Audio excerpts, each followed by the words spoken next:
Allez, c'est parti les amis. Je vous avais proposé un question-réponse et je vais le faire là. Je vais pas parler trop fort parce qu'il est 23 heures. Je vais pas hurler, mais alors, je vous mets aussi les questions là, comme ça vous pourrez les voir au fur et à mesure que je réponds. Alors, une petite seconde, on va recadrer tout ça. Voilà, oh, comme ça c'est bien aussi. Allez, c'est parti. Ben merci, hein, plein de messages. Non, c'est bien en plus. Et plein de bons messages en plus, hein. Même si des fois je suis pas forcément d'accord, mais bon, c'est le but, hein. Donc je vais essayer de prendre un petit peu les messages. Ils sont tous pertinents, hein, puisque bon, bah, tous expriment quelque chose, donc il y a une pertinence forcément. Mais les plus pertinents, lorsque je parle de pertinence, c'est ce qui va me permettre un petit peu de développer autour des thèmes que j'ai l'habitude de traiter.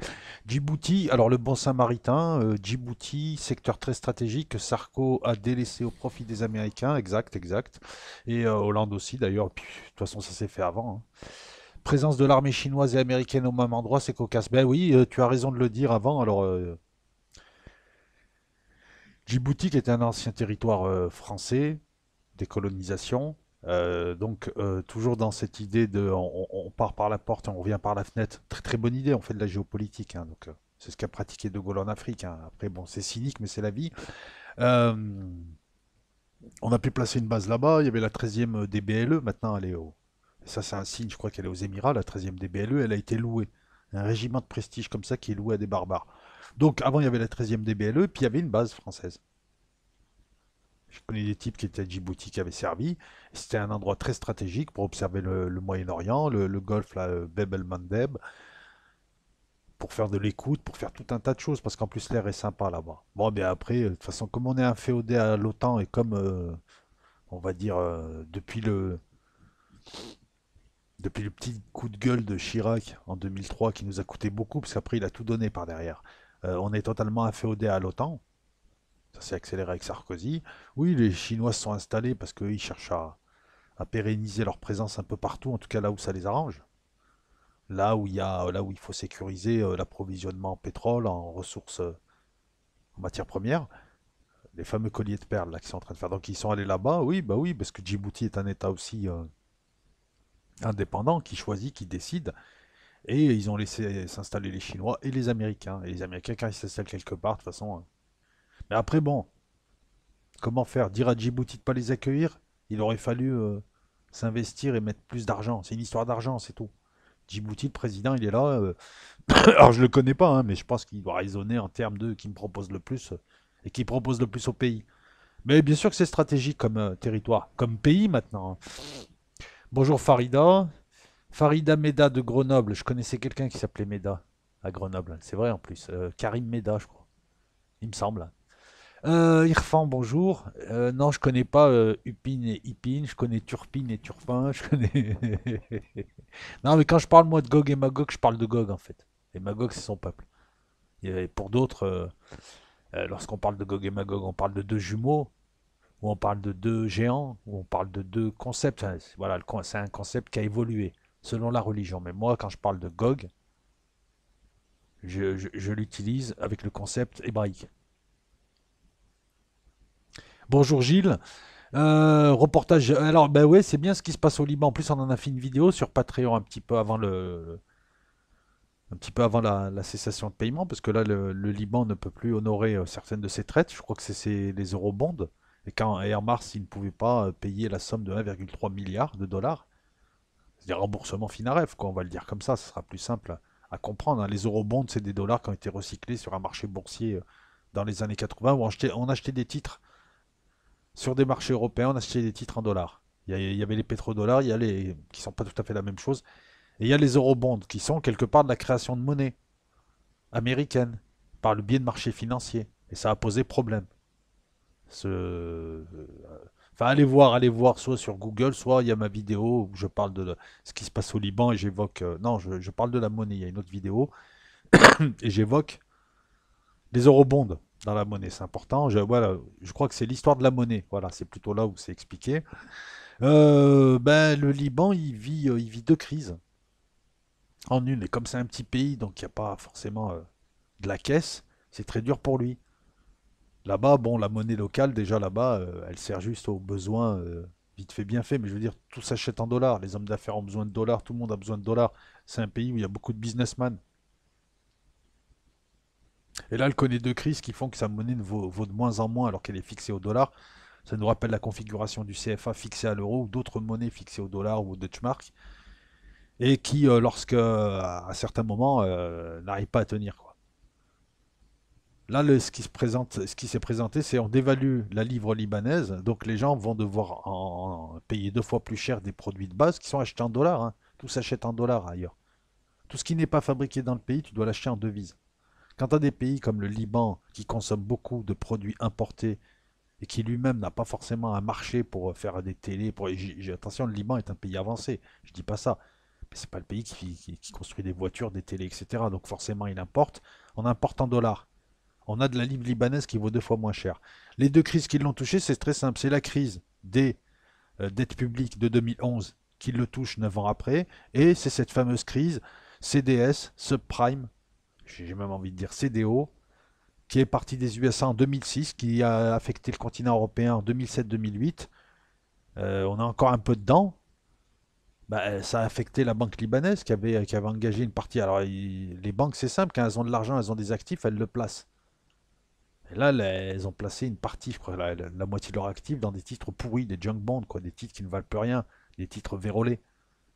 Donc, résultat, lorsqu'on s'aperçoit que ces CDS ne valent plus rien, en tout cas pour une grande partie d'entre eux, que c'est des titres pourris,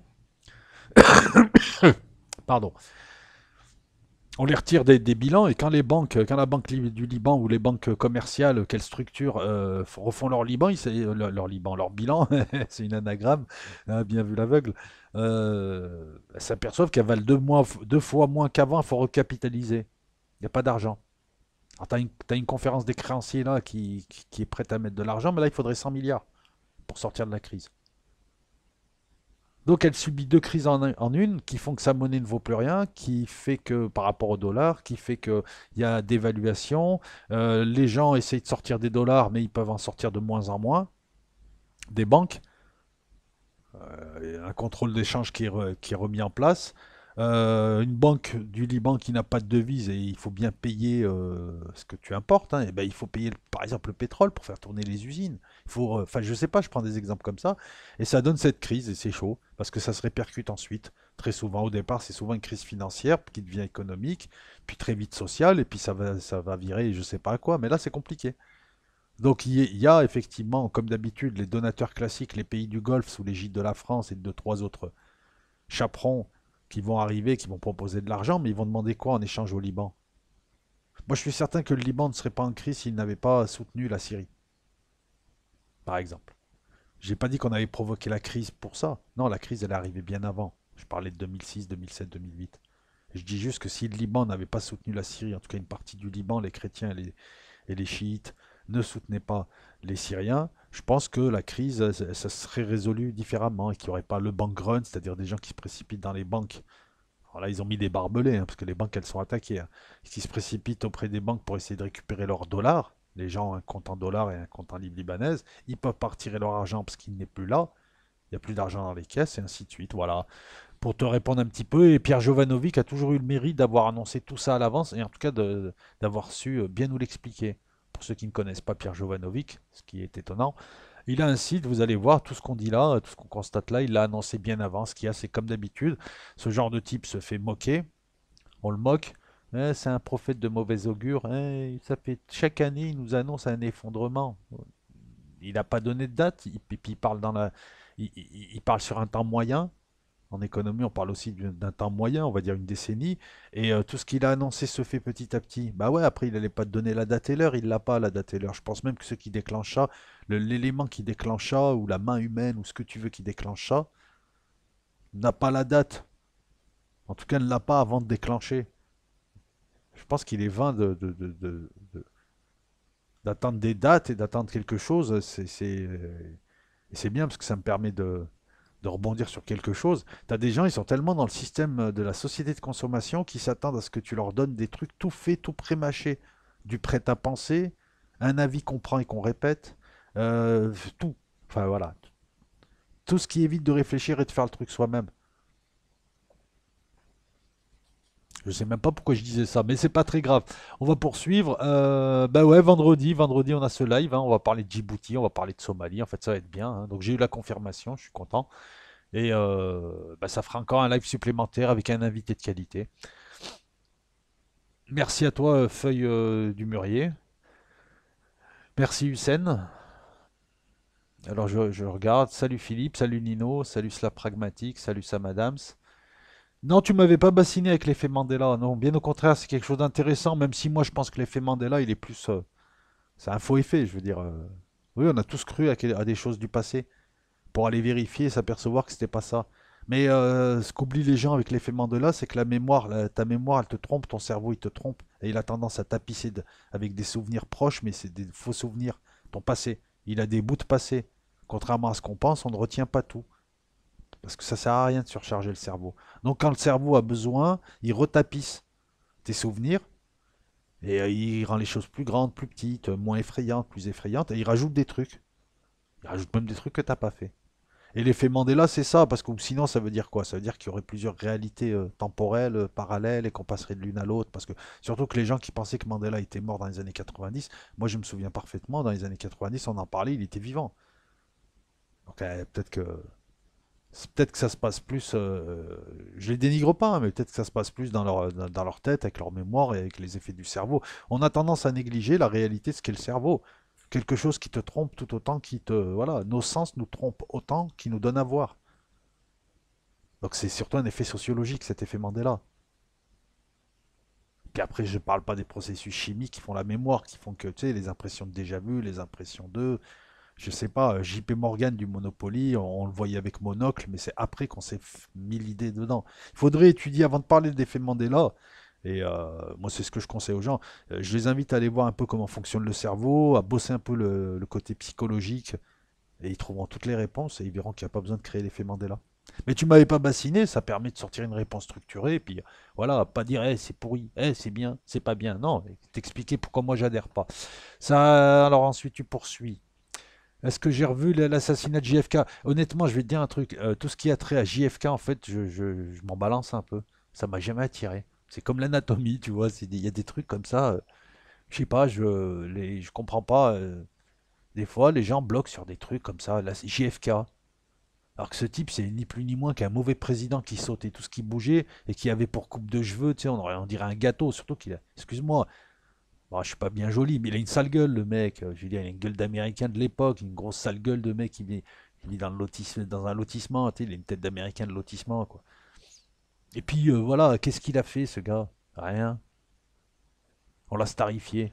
Et t'as des fois, voilà, les gens bloquent sur des lubies comme ça, tu sais, je sais pas, en astronomie. Les trous de verre, voilà, des mecs qui sont fascinés par un truc à la con qui n'existe même pas, alors qu'il y a tellement de choses qui pourraient fasciner, exciter notre imagination. Ah, les trous de verre, ouais, ouais, c'est bon, arrête de te pignoler sur les trous de verre. Voilà, voilà, donc je reviens à ta vidéo et je me calme. Est-ce que j'ai déjà eu une AX? Ouais, à mon grand malheur, ouais. Est-ce que les pointes du logo ne pointaient pas vers le bas? Non, comme je viens de te le dire, je cherche même pas à savoir. J'ai eu une AX et pendant des années, j'ai dû la bricoler parce que de toute façon, c'est ça une AX, hein, tu l'achètes pour la réparer. Non, mais c'est vrai, hein. C'est dommage d'ailleurs. Ou alors pour tuer avec une AX 100 chevaux, une AX AX Sport. Mais je me souviens pas du logo.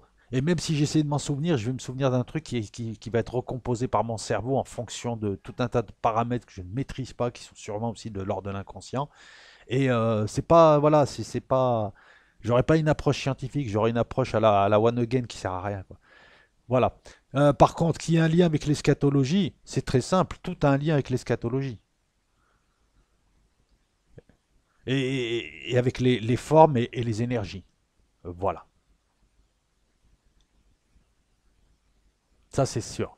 Qu'on y croit ou pas, ce qui va arriver ou pas, tout est, il suffit de se balader dans les villes. Mais tu sais, il suffit de regarder ta PlayStation et tu as le monde.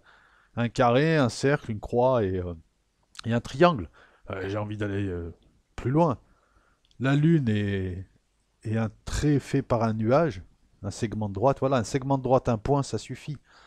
Et tu peux voir l'eschatologie là-dedans. L'eschatologie, c'est-à-dire la science de la fin des temps. Tu peux voir... enfin, comment expliquer ça? Oui, tout est eschatologie. Maintenant, la question, elle est simple. Est-ce que c'est des gens qu'on appellerait de nouvel ordre mondial qui seraient dans tous les pays qui la provoqueraient? Ou est-ce qu'elle se fait indépendamment des humains? Première question. Et auquel cas, si elle se fait, si elle est provoquée, est-ce que c'est une bande d'humains qui nous ont inventé des dieux pour nous diriger en secret et qui provoquent tout ça? Ou est-ce qu'il y aurait véritablement une réalité avec un monde caché tout en haut et certains humains feraient tampon avec ce monde caché qui serait démoniaque, diabolique, enfin, tu coches la case que tu veux. Elles sont là les questions en fait, hein. C'est aussi ça. Ou est-ce que tout ça, ce n'est pas qu'une grosse fumisterie, que c'est nous qui faisons le futur par notre pensée, parce que pour différentes raisons. Moi, j'ai pas de réponse à ça.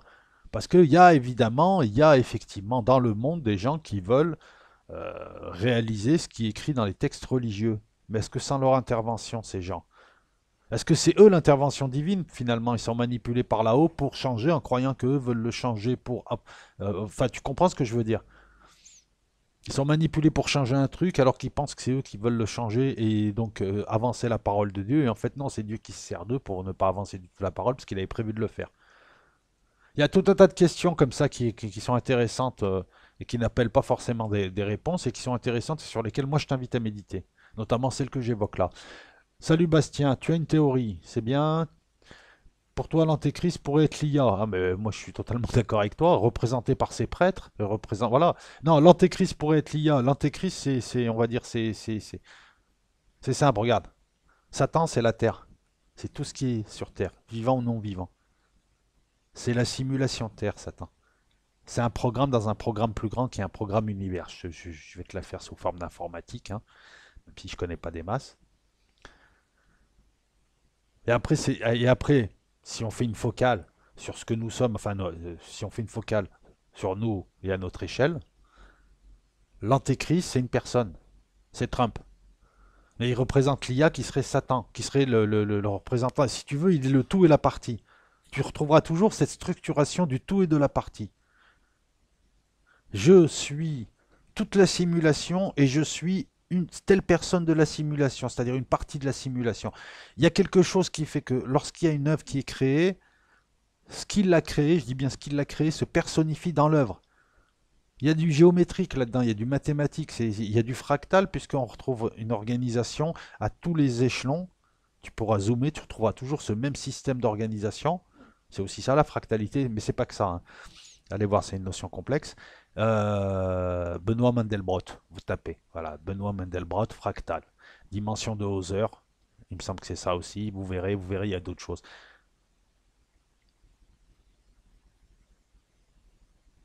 Je lis, hein, je suis en train de te lire, hein. Ben, l'antéchrist aura l'apparence d'un agneau, il parlera comme un dragon, il ne sera ni un politicien ni un militaire et on n'arrive pas trop à le situer, etc., etc. Tu verras que c'est Trump. L'œil, Satan, est représenté par Al. Satan n'est pas humain, il ne comprend pas les humains, il est là pour les limiter. C'est un programme qui peut être matérialisé par une IA, qui n'est pas forcément matérialisé, puisque l'IA sera toute la Terre avec son Wi-Fi, son système ARP qui est un super Wi-Fi. Tu vis dans le monde de Satan. Tu es plongé dans le monde de Satan. Satan, c'est ça, c'est là où tu vis. C'est ce monde qui peut être personnifié en IA. Et pour ça, il y a des humains qui travaillent à ça. Est-ce qu'ils sont dirigés? Est-ce que pourquoi? Comment? Est-ce qu'il y a des gens qui contrôlent leurs pensées? Est-ce que c'est une histoire? Est-ce que c'est un film? Est-ce que c'est une simulation et des jours au-dessus? J'en sais rien. Moi, ça fait 3 ans que je dis que Trump c'est l'antéchrist. Et de plus en plus, non, il y a 3 ans, soyons honnêtes, je disais que c'était peut-être l'antéchrist, j'hésitais entre lui et Macron. Et puis après, depuis 2 ans, je vous le dis, hein, il suffit de regarder des autres vidéos. Voilà. L'IA, 2001, l'Odyssée de l'espace. Je ne sais pas si tu as vu ma vidéo sur Ozymandias, une vieille vidéo, à moins que ce soit ici. 2001, l'Odyssée de l'espace te montre clairement le combat de l'homme contre Satan Hal pour quitter le système solaire et quitter cette prison. C'est purement gnostique et aller au-delà. Au-delà de Saturne, au-delà de Dieu, le Dieu démiurgique, pour retrouver les étoiles et devenir lui-même étoile, se diviniser, remonter, redevenir esprit, repartir vers l'éternité. Tout ceci est suggéré dans toutes les œuvres que nous voyons. Et c'est le message gnostique pour reprendre aussi les gens qui me disent fais-nous des vidéos gnostiques. Mais c'est pas une saison, c'est pas la saison gnostique, les amis. Je vous ai tout dit. Après, c'est vous qui faites votre vie. C'est pas un thème comme la géopolitique où chaque semaine il y a un truc à dire. J'ai tout dit. Après, c'est à toi de trouver ta voie. Voilà, je faisais une digression. Oui, ce que tu dis, bah, de toute façon, au moins ce que tu dis, c'est, voilà, on a tous des versions qui se rapprochent d'une vérité qu'on n'aura peut-être jamais. Et je pense que tu t'en approches autant que moi. Le borne, c'est l'œil de la caméra, Max Bora, ouais, exactement. Exactement, c'est la caméra des villes, hein, pour ceux qui habitent en ville, on n'a jamais vu autant de caméras, c'est les caméras de tout, de ton ordi, on te les impose sur l'ordi quand on ne demande pas. Moi j'ai un ordi, il n'y a pas de caméra, je dois la rajouter, comme ça, moi c'est pas plus mal. Mais bien sûr que c'est ça l'œil, c'est ce qui te montre. D'ailleurs, qui c'est qui te le montre? Des stars de cinéma, cinéma, caméra. Voilà. Elles font quoi? Elles font le rond, elles mettent l'œil en dessous, elles se foutent de ta gueule en même temps. Pas de toi, Max, hein, je parle en général. En même temps, elles ont bien raison. C'est aussi simple que ça. Quelquefois, vaut mieux revenir vers une certaine simplicité pour voir le complexe, plutôt que d'aller vers le compliqué. Parce que le compliqué t'amènera jamais au complexe. Ah, le compliqué, c'est du simple qui a mal tourné. Coffee Break, merci. L'or rouge, merci. Tyler Durden, merci. Ça peut aussi correspondre au Sauterelle 2, mais comme le texte, Tyler Durden, comme le texte de l'Apocalypse est très très elliptique, je reste dans son ton. C'est pas un texte, par exemple, sumérien où on va te donner au détail près tel boisseau de blé, tel truc, auquel cas tu sais que c'est un texte très précis. D'ailleurs, c'est ça qui est marrant, puisqu'on a interprété par le biais de l'Ancien Testament les textes sumériens de manière elliptique, alors que c'était des textes on ne peut plus pragmatiques qui te décrivaient clairement des vaisseaux dans l'espace et des batailles de dieux extraterrestres. Et à côté de ça, te donner des précisions sur tel et tel bâtiment. Il n'y avait pas de poésie derrière, il n'y avait pas d'ellipse, il n'y avait pas de métaphore, il n'y avait pas de sculpture. Voilà, d'image. Là, c'est l'inverse. On a un texte, on ne sait pas s'il est chronologique, s'il y a des parties qui se suivent et d'autres qui ne le sont pas, s'il y a une ou plusieurs histoires, en fait. Voilà, la structure est très compliquée de ce texte. Ça paraît pas comme ça, mais elle est compliquée. Et il, par le biais de métaphores, par le biais d'images, par le biais des outils qu'il possède, des outils linguistiques, j'envoie des choses qu'il interprète. Des images qui bougent et qui parlent. C'est une télévision. Si tu connais pas la télévision, que tu connais les images et que tu connaissais les images, tu dirais ça. Et les sauterelles, ça peut être tout un tas de choses. Alors on l'a interprété comme du militaire. On les a associés au vaccin, mais moi quand je vois les coronavirus, c'est quand parce qu'ils parlent de sauterelles couronnées, c'est ça moi qui me fait bondir. C'est sauterelles couronnées. Quant aux sauterelles qui dévastent les hectares de culture alimentaire en Afrique de l'Est, non, ça vaut pas une eschatologie. C'est malheureusement des choses récurrentes, ça. C'est des choses qui font partie de la nature. C'est pas des choses qui font partie du miraculeux. C'est pas quelque chose qui sort de l'ordinaire. Le coronavirus, si. Et il s'appelle Corona couronne. Et on nous parle de sauterelles couronnées. Virus, tu penses à sauterelles, tu penses à quelque chose qui pique, même si les sauterelles, je suis pas sûr qu'elles piquent du tout. Ça m'étonnerait. Mais tu penses à ce genre de choses. Tu penses à insectes, tu penses à. Et les bien à toi. Alors attends, hop. Tu viens juste de les semer, le blé. Je crois que c'est en juillet les blés, hein. Le retour de Zeus. Zeus, c'est Jupiter, c'est Satan. Ça a donné Zeus, ça a donné Dieu. Non, Nick, t'es mort, t'es trop beau gosse. J'ai enlevé tes messages en 4 fois, c'est pas très grave. Et je te remercie pour le compliment. Et voilà, moi je rajouterais que t'es beau gosse. Quand t'écris des choses comme ça, t'es super beau gosse. Bien à toi, Jojo. Merci pour The Economist. Effectivement, j'avais pas fait gaffe, il y avait que des femmes. Et ça rappelle le retour de Ninhursag, Marie, Tiamat, les Amashutum. Je reprends un petit peu ce que disait Anton Parks, ce qu'écrivait Anton Parks, qui reprend lui-même des légendes sumériennes. D'un côté, tu as les femmes et de l'autre côté, tu as les hommes. C'est deux polarités différentes qui s'affrontent et qui se sont massacrées jusqu'au point où il ne restait plus que quelques Amasutum, donc des femmes, dont Tiamat, et de l'autre côté, les Ushumgal, les reptiliens hommes. Les Ushumgal, voilà, si je dis pas de bêtises, et les Anunnaki, qui c'est la Terre, les Anunnaki sont des Ushumgal, enfin, ça ont été créés, c'est même pas des Ushumgal, c'est des créations d'Ushumgal, c'est créé par Enki. Et je pense à ça quand tu me parles de l'étoile, parce que les étoiles, les stars de chez les Sumériens, les Dingir, je crois on faisait une étoile à 6 branches, pas une étoile à 6 branches, on faisait croiser 3 bâtonnets. Voilà, ça donnait une sorte d'étoile à 6 branches. Et c'était l'évocation d'une divinité. Lorsque tu voyais un nom ou quelqu'un de cité, tu voyais ce signe, c'était qu'on citait un dieu. D'ailleurs, Hollywood l'a repris, hein. Les stars d'Hollywood, les dieux, les déesses d'Hollywood, tu vois. Ils l'ont un peu perverti comme expression, mais ça vient de Sumer, encore une fois. Salut Jean-Claude. Jean-Luc Pérez, pourquoi je dis Jean-Claude? Super Piperman. Poutine, Poutine a humilié Glanglan. Bah, Glanglan, il retire son matériel maintenant, hein. Il devait tout casser. Et non, mais il a gagné la guerre sur Twitter, Glanglan. On a plus un seul message de nos amis turcs qui se sont aperçus que même en Turquie, les gens étaient un peu plus intelligents que les posts qu'ils m'ont envoyés lors des précédentes vidéos, et que même en Turquie, on lui a dit, ok, calme-toi, Glanglan, qu'est-ce que tu fais là? Parce que, je le dis encore une fois avec un peu plus de recul, Erdogan, mes amis patriotes en carton, Erdogan, il en a rien à... Il s'en moque de la Turquie, il travaille pour les frères musulmans, il travaille pour une confrérie, qui appartient au nouvel ordre mondial. Ah, c'est vraiment le ver dans le fruit. Un jour, tu me diras, ouais, t'avais raison, alors que c'est flagrant, je veux dire, il n'y a pas besoin d'être sorti de Saint-Cyr. Si un one-on-one comme moi te le dit, c'est que c'est flagrant, je veux dire, il suffit de te poser et de voir. Il travaille pas pour la Turquie, il travaille pas pour ta Turquie, hein. Il travaille pour lui et sa confrérie. Et là, on est en train de voir, on a pu voir qu'à un moment donné, voilà, si pour l'instant les chemins de la Turquie et des frères musulmans étaient parallèles, là il y a une petite divergence et on a vu de quel côté il partait à droite, lui. Il partait chez les frères musulmans. Parce que ce qu'il fait, ça ne sert que ça. Et à entretenir le chaos, ça ne sert pas à la Turquie, ça la dessert. Si tu n'arrives pas à voir ça, je le dis à ceux qui pensent, c'est que tu penses pas. Bonjour Bastien, bonjour Chacha, bonjour Consuelo. Il n'y a pas de description du Dajjal dans le Coran. Merci, merci, merci, parce que voilà, comme je te le disais, moi, ça m'a toujours. J'ai jamais su le placer dans les eschatologies, mais comme il était dans le Coran, il fallait le placer, s'il était là. Si tu me dis qu'il n'est pas dans le Coran, c'est qu'il a été rajouté. S'il a été rajouté, autant il a été rajouté par les vrais diablotins. Moi, quand je vois ceux qui parlent du Dajjal, les sunnites wahhabites et les sunnites des pays des Émirats, qui ont intoxiqué tout le monde arabe avec ces conneries, quand je vois chez eux leur tour, c'est eux les diables, c'est eux Satan. Excuse-moi, les tours séoudiennes, leur tronche, il y a marqué Satan. Quand je vois la tête des mollahs iraniens et la tête des Iraniens, je vois pas quelque chose de diabolique ou démoniaque. Je le vois chez les Séoudiens. Et c'est de là d'où vient cette explication de Dajjal. Maintenant, si le Dajjal c'est dans les hadiths, parce que je pense que quelqu'un va me dire non, mais c'est quand même marqué dans les hadiths, c'est MBS. Avec cette tête de brute épaisse. Ah, vous allez me dire, c'est pas bien de juger à la tête. Vous avez raison.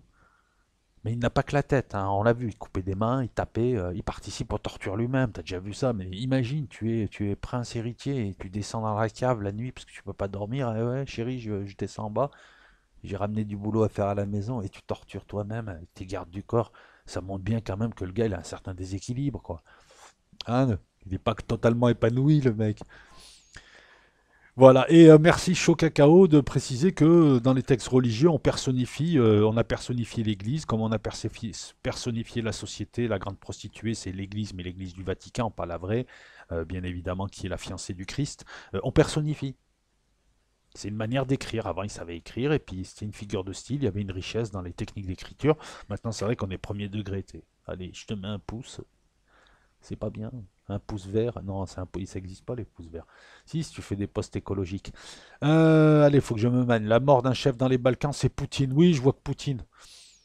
Ou non, en plus, je suis en train de t'écrire un truc qui est inverse. Je vois que Poutine ou le président de la Serbie, quelqu'un qui émotionnellement va. Parce que si c'est si c'est un président bosnien qui meurt, on connaît même pas son nom, tu vois. Donc pour s'émouvoir, c'est un petit peu raté. Donc je le vois comme ça aussi. Ouais. Merci Sacritoc, bonjour Laurent Gabriel Didier. Ouais, on verra en septembre. De toute façon, si je me suis raté, moi je pense que c'est de plus en plus mûr. C'est l'année qu'on n'a pas. Après, bon, c'est pas très grave. Au moins, ça nous aura amené à réfléchir. La chaîne JC2R, ouais, je connais bien, bien. Je connais. André Claude, bien à toi. Juste une chose, André Claude. Essaye d'écrire en minuscule, s'il te plaît. Parce que là, en majuscule, j'ai l'impression que tu me cries dessus. La comète, c'est Nibiru. Possible, hein? Possible, puisque les astronomes t'ont dit pendant des décennies que c'était une connerie d'envisager d'autres planètes. Et puis maintenant, depuis un certain nombre d'années, on te dit qu'il y a une masse qui correspondrait à une planète qui n'est pas encore dans le système solaire. Et puis ainsi de suite. Puis il y a il y a tout un tas de choses qui nous font croire qu'en fait, ils ne maîtrisent pas des masses, quoi. Bon, en même temps, ils ont l'honnêteté de reconnaître eux-mêmes qu'il y a une neuvième planète, mais c'est pas la neuvième planète dont on parle nous. Ça me fait rigoler, c'est ça. C'est pas la neuvième planète des gens de YouTube, comme il disait le mec. Mais c'est une neuvième planète. Bah ouais, non, mais voilà, Nibiru, c'est possible hein, qu'une comète entre et d'ailleurs, c'est ce qu'on voit sur la carte hein, de The Economist. Hein, c'est une comète au milieu, avec 14 étoiles femmes, 14 déesses, et des petits points blancs qui sont censés représenter d'autres étoiles, peut-être des étoiles masculines. Donc on voit les polarités, et puis ça correspond parfaitement au retour des Amasutum, au retour de Marine, Inursag, Tiamat. Enfin, c'est le même concept. Hein, il y a une filiation entre les noms, Isis. Ensuite, mes réductions coïncident avec votre info. Ça va sauter, EB 2020. Après, je vais être honnête, je ne comprends pas après. La double oscillation que subit la planète terrestre est plus forte. Non, après, j'ai du mal à suivre, honnêtement, après. Pour pas dire plus. Observer les reflets des rayons du soleil, force de la lumière. Il y a beaucoup de choses en une dans ton poste. Et j'ai du mal à suivre après la suite. Sofiane Anour, ça se voit que tu as lu la Bible. Ouais, un peu, oui. En revanche, rien dans le Coran stipule le Dajjal. Merci, ou l'Antéchrist. Merci, merci. Voilà. Non, mais c'est bien de revenir aux fondamentaux et de dire ce qu'a vraiment écrit le Coran, quoi. Mais qui parlent tous du Coran. Mais merci, Sofiane. Toi, au moins, voilà. Tu m'apportes une info en me disant que c'est pas écrit parce que j'en ai marre de ces gens qui parlent tous du Coran, ils l'ont jamais lu. Je suis sûr de l'avoir plus lu qu'eux. Après, j'en ai pas lu beaucoup non plus, mais.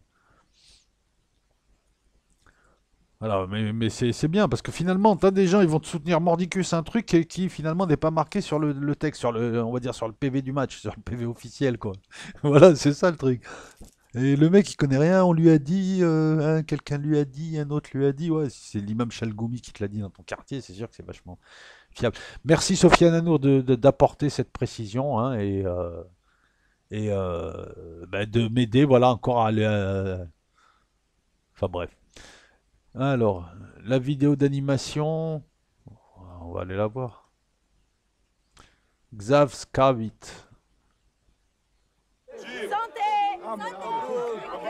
قلت لسيد مش تيجي معايا finalement. Hi Aman, un petit week-end. حصرها ولا شجرة. هاي بلاد معشي واحد. Ouais, bon, j'irai voir après, déjà les pubs me saoulent.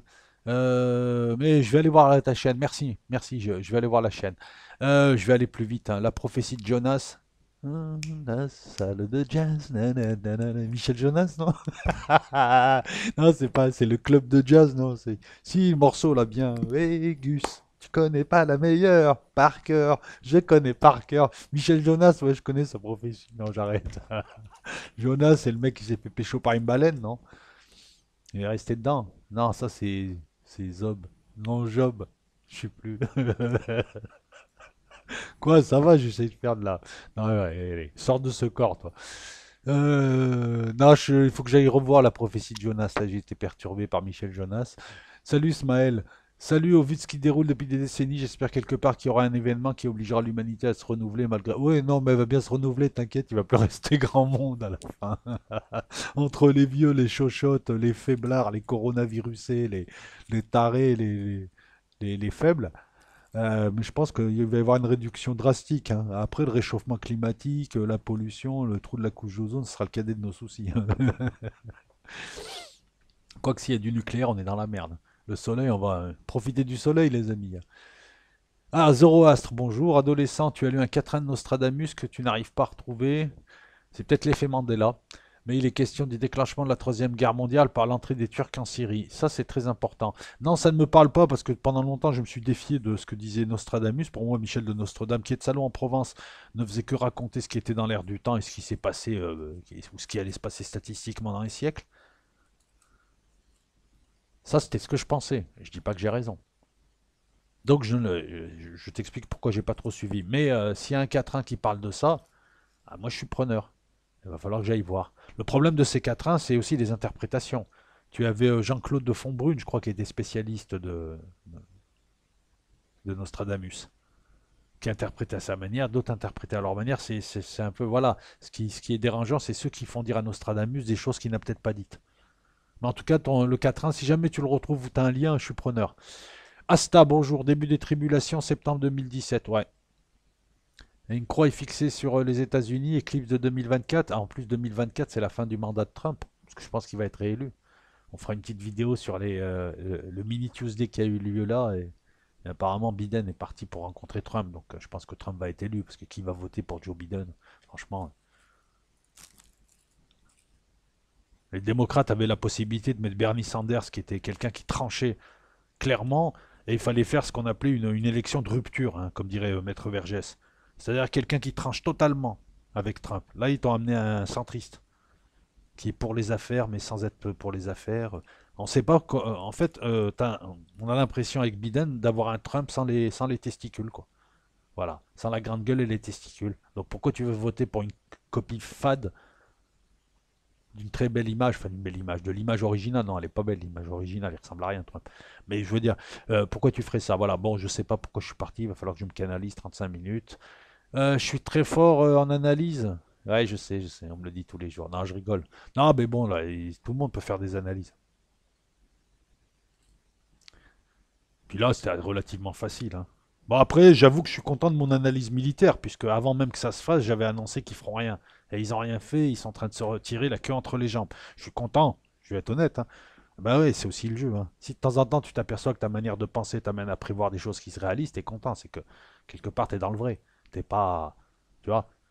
Et tu te dis, bon, bah peut-être ce que je raconte, c'est pas trop des bêtises, donc partant de là, je peux me servir de ça, de cette base, pour faire monter l'immeuble de la réflexion.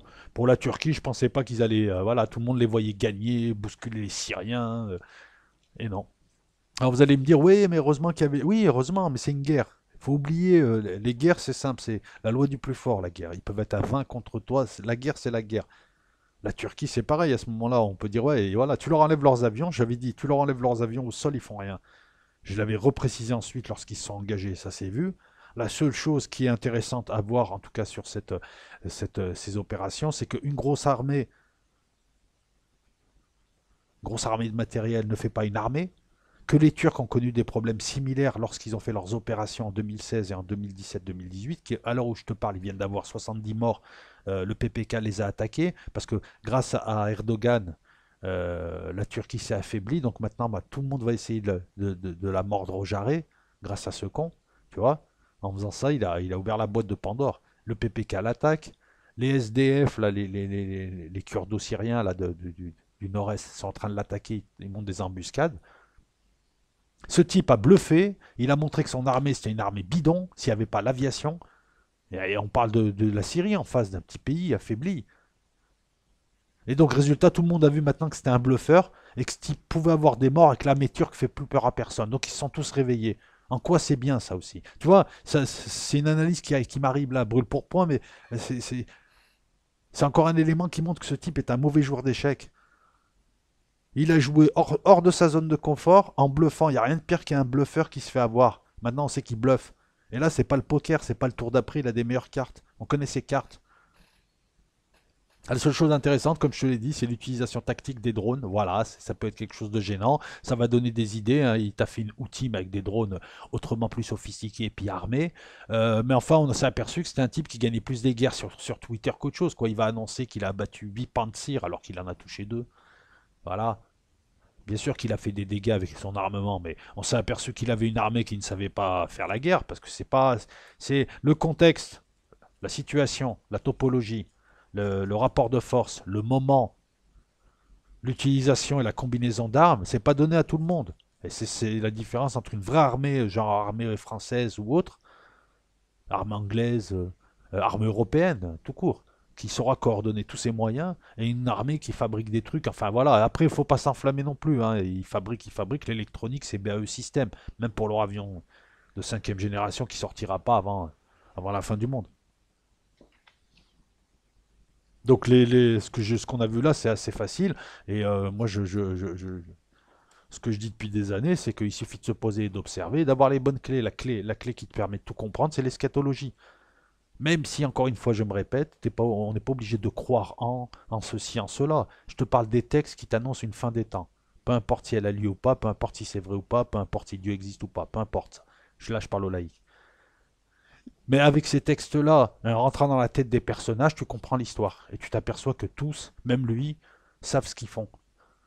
C'est juste que les gens ne comprennent pas ce qu'ils font parce qu'on leur a... Ou alors t'as des types qui viennent leur raconter des histoires, genre Thierry Messin qui vient de dire que la Turquie, en fait, en s'en prenant à la Russie, ne s'en prend aux USA. Et nous, on n'a rien compris. Mais lui, il a toujours une histoire alambiquée, une histoire compliquée, une histoire sensationnelle. Bon, en même temps, il faut qu'il fasse tourner son site qui périclite. Donc il est obligé de se démarquer et il se démarque par l'information. C'est un petit peu comme ces sites sensationnalistes qui ne vivent que du sensationnel, te disent qu'ils font de l'information, mais en fait non, ils ont besoin de te montrer quelque chose de sensationnel. Donc ils biaiseront toujours et ils prendront toujours le sensationnel de l'information sans te montrer l'information. Et ça biaise en fait leurs paroles, quoi. Ça discrédite leurs paroles. Quand le prophète de l'islam a délivré la Mecque, il a viré des gens semblables au Séoud. Ah ouais, il a viré ses oncles. C'est des gros hagas. Les Bédouins sont revenus, regarde ce que c'est devenu, c'est ça, hein? Bah écoute, grâce à qui? Grâce à qui? Bah merci les USA, le monde libre. Moi je dis ça, mais pourquoi? Parce que c'est ce monde qui dirige. C'est les marchés financiers des Américains, c'est le dollar des Américains, c'est eux qui font la pluie et le beau temps, c'est eux qui sont censés être les gendarmes du monde. Et ça fait un siècle qu'ils se servent des Séoudiens, qui raquettent des Bédouins arriérés qui ont eu un héritage pétrolier qui est tombé d'une manière providentielle. Ils les raquettent pour faire la pluie et le beau temps, non seulement militairement, mais économiquement, financièrement et monétairement. S'il n'y avait pas l'Arabie Saoudite, leur pétrole, leur dollar, on l'utiliserait peut-être moins. Les gens sont obligés d'utiliser leur dollar pour acheter du pétrole. Sinon, on ne leur vend pas du pétrole. Donc voilà, c'est cette escroquerie-là aussi dont on ne parle jamais à la télé. Cette escroquerie du billet vert, cette escroquerie tout court. Donc les arriérés et les intégristes et tous ces tarés, c'est des créations américaines, c'est la création de gens qui passent leur temps dans leurs films, dans leurs journaux, dans leur manière de faire, qui passent leur temps à donner des leçons de morale, de démocratie, de lumière du monde, et à se croire supérieur au reste de la Terre, alors que c'est les plus cyniques et c'est les plus criminels. Voilà. Alors où je te parle, les USA viennent de reconnaître qu'ils ont qu'ils ont eu pendant quelque temps une alliance objective avec les talibans, qui les ont aidés à éliminer l'EI qui est une création de services américains, enfin du nouvel ordre mondial. Donc finalement, ils jouent avec leurs pions maintenant. Ils n'hésitent pas à s'allier, on le voit tous, on le sait tous, ils n'hésitent pas à s'allier avec les pires intégristes en Syrie pour faire tomber un régime laïque, et à côté de ça, ils te parlent de démocratie, de droits de l'homme, et ils se font le chantre de... ces chancres, ils se font le chantre de la... comment dire ça, de la bonté, de la beauté, alors qu'il n'y a pas plus laid. C'est eux, Satan, le grand Satan. C'est eux, c'est leur monde, leur caméra, leur monde à 2 balles. Moi, c'est les Bédouins, je les calcule même pas. Pour moi, je les laisse à leur place, de toute façon. Ces gens-là. Ils sont nuisibles. Mais ils ne le seraient pas s'il y avait. Tu vois, moi, j'attaque pas les miteux, les voleurs. J'attaque le gros voleur qui les laisse faire, le policier véreux. À savoir les USA. Avant de m'en prendre à eux ou de m'en prendre à d'autres, quoi. Parce que le problème numéro un dans le monde, il est américain, c'est tout. Voilà, c'est le problème numéro un. Ils viennent de faire un accord avec les talibans qu'ils ont officialisé par l'ONU, mais ils refusent que les Russes officialisent l'accord qu'ils ont eu avec les Turcs. Et quand tu demandes à Le Drian, tu sais, le larbin de service, c'est parce qu'on n'est pas sûr que l'accord fonctionne. Non mais on te demande pourquoi tu t'opposes à chaque fois que les Russes et les Syriens essayent de ramener la paix en Syrie, tu t'opposes à l'accord. Moi j'aurais été journaliste, j'aurais posé la question comme ça. Pourquoi vous vous opposez à l'accord? Pourquoi vous soutenez des djihadistes? Salut Mio, Thierry, l'oracle d'Elphes, Delphe. Phe, ouais, S. C'est une ville grecque. T'as écrit comme un elfe. Nostradamus. Ah oui, merci à toi de parler du contrôle du libre arbitre qui peut modifier. Mais là, on va aller dans le New Age, hein, mais t'as pas tort, hein, t'as pas tort. Qui peut modifier la ligne temporelle et qui peut modifier ce qui va se passer, puisqu'on fabriquerait le futur qui n'existe pas à l'heure où nous l'évoquons. C'est marrant ça d'ailleurs, hein, parce que si tu as une machine à avancer dans le temps et que tu vas dans le futur et qu'il n'est pas fait, tu vas où? Oui, c'est vrai. C'est le passé, c'est pareil, s'il n'y a plus de passé. Si c'est toi toujours, c'est un film en fait le truc. Tu vas où toi? Le passé et le présent, c'est juste la même image, tu sais, c'est des calcés, c'est le film, c'est-à-dire une succession d'images. Mais c'est... Enfin bon, bref, pardon. Et pourtant, la lecture de textes sacrés, en voyant même des codes secrets, certaines personnes forcent notre avenir, dirigent les foules, les enfermer. Ouais, mais je pense que la survie de notre espèce, elle est déjà compromise. Nous vivons dans le passé de quelqu'un là. Qui augmentera notre conscience, notre vibration, car l'univers n'est que vibration. L'univers n'est que vibration, mais nous, on est surtout de gros cons, et on s'est aperçu que plus on donnait de savoir et de facilité à l'humain, plus il devenait con. Il y a un siècle, les types se battaient, il y a 2 siècles, les types se battaient pour un livre, pour lire un livre, et vous aimerez lire. Aujourd'hui, voilà, ils ont Facebook, ils savent pas lire et écrire, ils savent même pas penser, ils savent même pas raisonner. Euh, L'espèce humaine, c'est ben, l'entropie de l'espèce, hein. J'ai envie de parler comme ça, hein. Elle se dégrade au fur et à mesure, physiquement, intellectuellement. On est dans une fin de civilisation, hein, une fin de race, hein. C'est ça, donc j'y crois pas trop à la conscience et à l'élévation de notre vibration. Je pense que 90% de l'humanité est pourrie jusqu'à la moelle et il mérite ce qui va lui arriver. Et on le voit tous les jours, que ce soit sur YouTube, les contenus vus, les gens, les comportements, voilà, voilà, je pense que nous sommes de la saloperie, quoi. On est des virus, nous, si. Sauf que nous, on tue les cellules hôtes. Voilà, donc j'y crois pas trop à la grande communion entre l'homme qui va se réveiller et c'est bien, hein, mais non, je pense que c'est chacun va essayer de se sauver, mais déjà il faudrait comprendre ce qu'est se sauver. Et c'est valable pour moi ce que je dis là. Est-ce qu'on est sauvable? Est-ce qu'on ne fait pas partie des meubles de ce plan? Et donc auquel cas la question ne se pose même pas. Se sauver où? Pourquoi? Comment? Tu vois? Moi je veux bien quitter la cime, mais s'il y a quoi au-delà? Et si j'appartiens à la cime? Si je suis un bot, un personnage non joueur créé par le logiciel, je suis né là, je peux pas en sortir, tu vois. Donc après l'histoire d'élévation de conscience et de vibration vers la lumière, c'est ce qui est marrant, c'est que quand tu demandes plus de précision après, en tout cas sur ça, parce qu'ils sont très très disserts les New Ageux. Je parle pas de toi, hein, et je respecte, hein, je suis très respectueux de tout ça, je donne juste mon avis, mais quand tu commences à leur demander des précisions sur après on fait quoi? Pendant l'éternité, je suis une lumière et je brille. Ouais, mais bon, tu vois, ils en savent plus grand-chose.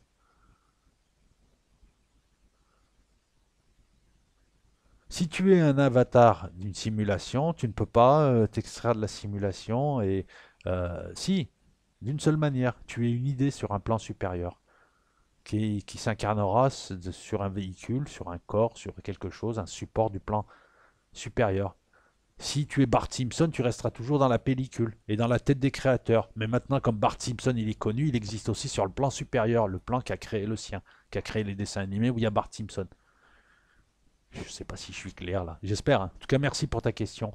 Michael Jarry de Jarry, travaillant dans le blé, 30% de la production nationale française sera existante, des soucis en vue. En plus, si tu nous annonces. Et puis, je crois qu'il y a une prédiction, je ne sais pas si c'est Irlmayer ou Baba Vanga aussi, qui a eu quelques prophéties intéressantes, qui parlaient d'années désastreuses pour les récoltes de blé. En même temps, tu as des textes qui t'annoncent que l'année de la fin du monde, les récoltes seront exceptionnelles aussi. Donc je ne sais pas quoi penser. En tout cas, si tu peux développer, Michael, ça serait bienvenu.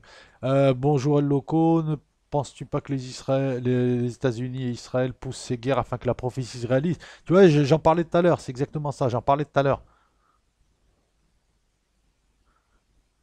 Est-ce que c'est un agenda que des gens essayent de réaliser ou est-ce que ça se réalise parce qu'il y a des entités supérieures qui veulent le réaliser et qui éventuellement utiliseraient ces gens pour le réaliser en faisant penser à ces gens qu'eux-mêmes avancent la parole de Dieu alors qu'en fait non, c'est prévu à cette dette-là et qu'on s'est servi d'eux? Ou alors est-ce que c'est autre encore? Une hypothèse que je ne peux pas imaginer. Ou alors est-ce qu'il n'y a pas de Dieu du tout et c'est juste des petits malins qui nous font la ruse du sorcier? On va inventer un Dieu, des divinités, des puissances et on va régner. Et on va dire qu'on est les prêtres, les intermédiaires, les médiums. Est-ce que la prophétie se réalise? Oui. Est-ce qu'on aide à la réaliser? Forcément, puisque ces gens s'intéressent à l'eschatologie, ils n'agissent qu'en fonction de l'eschatologie, donc ils poussent vers. Mais est-ce qu'il y a quelque chose d'autre au-delà? C'est-à-dire qu'est-ce que si ces gens, je me répète encore, je m'en excuse, est-ce que si ces gens, tu les enlevais, tu les retirais, est-ce que la prophétie se réaliserait? Tu vas me dire oui par le biais d'autres gens, parce qu'il faut que ce soit des gens qui la réalisent. Et tu aurais raison. Ta question, elle est excellente, elle va loin, loin, loin dans la remise en cause même de ce que nous pouvons croire.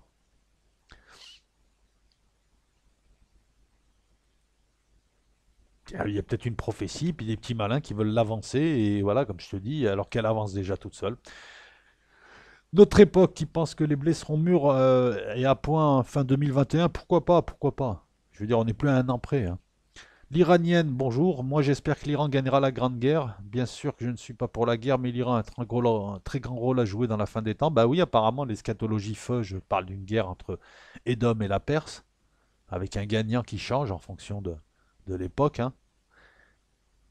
Dans les textes musulmans, c'est pareil, hein. On parle de l'Iran, et l'Iran a un rôle à jouer, comme elle a eu un rôle à jouer civilisationnellement parlant au départ. Enfin, au départ, on va dire, pas au tout début, mais après, quoi. Très vite, on a vu, voilà, que ce soit la Perse des Sassanides. Elle a joué un rôle à ce moment-là, et elle jouera un rôle à la fin, donc je suis d'accord avec toi. Donc, on a parlé de l'invasion des sauterelles, qui est troublante, mais elle est récurrente, je crois, en Afrique et au Moyen-Orient. Il faudrait voir si elle est récurrente, ou, comme je le dis là, et je pense, mais ou pas. Merci Manuel, hein. Oui, dès que j'ai le temps, j'irai voir les vidéos de Jean-Marc Jancovici. Voilà, non, non, mais bien sûr. Ah, si ça peut me préciser les miennes, avec plaisir. C'est juste que c'est une histoire de temps en ce moment, c'est chaud, hein. C'est chaud. Est-ce que je peux transmettre la carte? Alors, Célébration Leïla, la carte, c'est la carte de The Economist. Tu tapes The Economist 2018. Non, 2017, ouais. Tu tapes The Economist 2017 sur Google, tu vas à Images et tu l'as la carte. Voilà, c'est des cartes du tarot retravaillées. Et c'est vrai que ça nous avait. Moi, de toutes les couvertures The Economist, celle-ci m'a le plus. Enfin, celle-ci. Elle fait partie des couvertures qui m'ont le plus intrigué. Celle-ci est celle que nous connaissons à l'heure actuelle. Celle de 2020, là, 2020, le tableau d'Ophtalmo. Bonjour Jean-Noël, bonjour 1974, bonjour Kéops. Je pense pas que ce soit Bachar al-Assad ou Trump. Je pense que ça serait un Européen et Netanyahou non. Je pense que ça pourrait être. Non, quand il parle du grand, il parle d'un grand homme. Pas forcément d'une grande taille. D'un grand homme, quand il dit le grand. Après, il faut voir. Peut-être que tu as un président qui est appelé le grand, ou peut-être qu'il est très grand. Pour le cours du pétrole qui s'effondre, ça s'appelle un marqueur temporel, effectivement, et c'est inquiétant. C'est ça que je regarde, moi, en ce moment. Les bourses, le pétrole, et puis l'évolution de ce qui commence à être une pandémie, quoi. Pour que le football commence à faire jouer à huis clos des matchs, c'est qu'il y a quelque chose, hein. Parce qu'en général, le football, ils font pas ça. C'est qu'il y a quelque chose, hein. Et là, je vais pas faire le complotiste, peut-être qu'on nous dit pas tout pour pas nous inquiéter, pour des raisons de santé publique, hein, ne soyons pas stupides. Hein, voilà, là, c'est oui, parce que l'État ne dirait pas tout si ça pouvait provoquer l'affolement. Il y a aussi ça, hein. Merci Keops de confirmer que le prix du gaz et du pétrole c'est pareil, et donc si l'un baisse, l'autre baissera aussi. Bah voilà, écoute. Merci, ça c'est voilà depuis longtemps. Alors tu m'écris, a priori le pétrole et le gaz naturel constituent des énergies bien distinctes et ce même si elles ont en commun des énergies fossiles, c'est-à-dire des énergies résultant directement de la décomposition de matière organique enfouie dans le sol, donc rien ne laisserait penser que l'évolution des prix du gaz et celle des cours du pétrole puissent être liées, et pourtant, depuis longtemps, les tarifs du gaz sont plus ou moins indexés sur ceux du pétrole. Cela signifie que si le prix du pétrole baisse, il entraîne dans sa chute le prix du gaz, et inversement, en cas de hausse.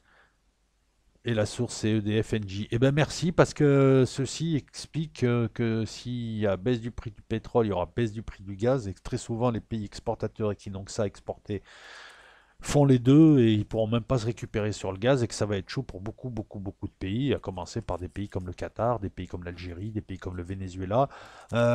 C'est marrant, c'est les pays les plus pourvus en matières premières qui galèrent le plus en fait sur cette terre. Ceux qui n'ont pas de richesse, ils ne font jamais attaquer. Alors qu'ils vivotent, hein, mais ils vivotent. Il y en a qui vivent bien. Je veux dire, quand tu vis au Luxembourg, t'as pas de pétrole, mais t'as pas l'air de. Ça n'a pas l'air d'être la misère, hein. C'est marrant ça. Et c'est toi qui galères le plus. Voilà pourquoi tous ces pays, enfin, moi, on pourrait reprendre l'exemple de l'Algérie, voilà, tout miser sur forcer un pays à rester dans l'exploitation et dans la vente uniquement d'hydrocarbures, ça donne ça, quoi. Ça donne t'es à la merci des marchés. Et parce que là, à 30 dollars, par exemple, un pays comme l'Algérie, il lui faut, je crois, 55 dollars. J'avais lu un truc une fois, il lui faut 55, il lui faut un prix entre 50 et 60 dollars pour avoir un budget digne de ce nom, qui se tienne. Sinon, ça va être les emprunts FMI, hein. Eh ouais. Un budget à 30 dollars, c'est quasiment la moitié d'un budget minimum. Ça va être chaud, hein. Après, est-ce que cette baisse des prix va durer ou pas? Oui, elle est partie pour, parce que les Séoudiens, là, c'est la braderie, hein. Et les Séoudiens qui bradent, c'est soit ils se mettent à brader leur pétrole, soit parce qu'ils ont besoin d'argent, soit parce qu'on leur a dit de le faire. C'est marrant, les Séoudiens et les Turcs. Voilà, quand je vous dis que c'est le nouvel ordre mondial. Les uns entretiennent le chaos en Syrie pour qu'aucune paix ne puisse se faire, alors qu'en 15 jours, une paix peut se faire, hein. C'est-à-dire virer les djihadistes, garder les modérés, discuter avec eux, remettre tout le monde dans l'axe et commencer à discuter entre Syriens et à éviter les erreurs du passé, et pour le gouvernement et pour les gens qui se sont fait endormir et qui se sont fait voler leur révolution, qui en était une peut-être à la base, hein, mais qui a été exploitée. Qu'est-ce que je voulais dire? Faut pas que je fais ça sans note, les amis. L'Arabie Saoudite, on lui a dit, tiens, toi, tu vas aller foutre le bordel, mais sur les marchés financiers. En ce moment, en plus, il y a une pandémie, tu vas aller détruire le prix du pétrole, comme ça va faire tomber des économies, et puis ça va accentuer le phénomène boursier là qu'on est en train de voir, là, cette future crise qui est en train de se préparer, et tu vas participer. On voit là, avec un peu de recul, que la Turquie et l'Arabie Saoudite sont les pigeons des USA, ou plutôt du nouvel ordre mondial, plutôt que des USA classiques, pour accentuer le chaos et l'accélérer. C'est bizarre. Parce que même si les Saoudiens avaient besoin d'argent, je veux dire, ils ont des réserves, hein. Ils ont des réserves. Ils peuvent se permettre des déficits budgétaires. Un déficit budgétaire, c'est quand, je sais pas, sur un mois, tu as claqué un peu plus que ton salaire, mais tu as des économies à côté, et puis tu as des biens. Et tu en as beaucoup, donc c'est pas très très grave, hein. Ensuite, Yazid, salut. Philippe, salut.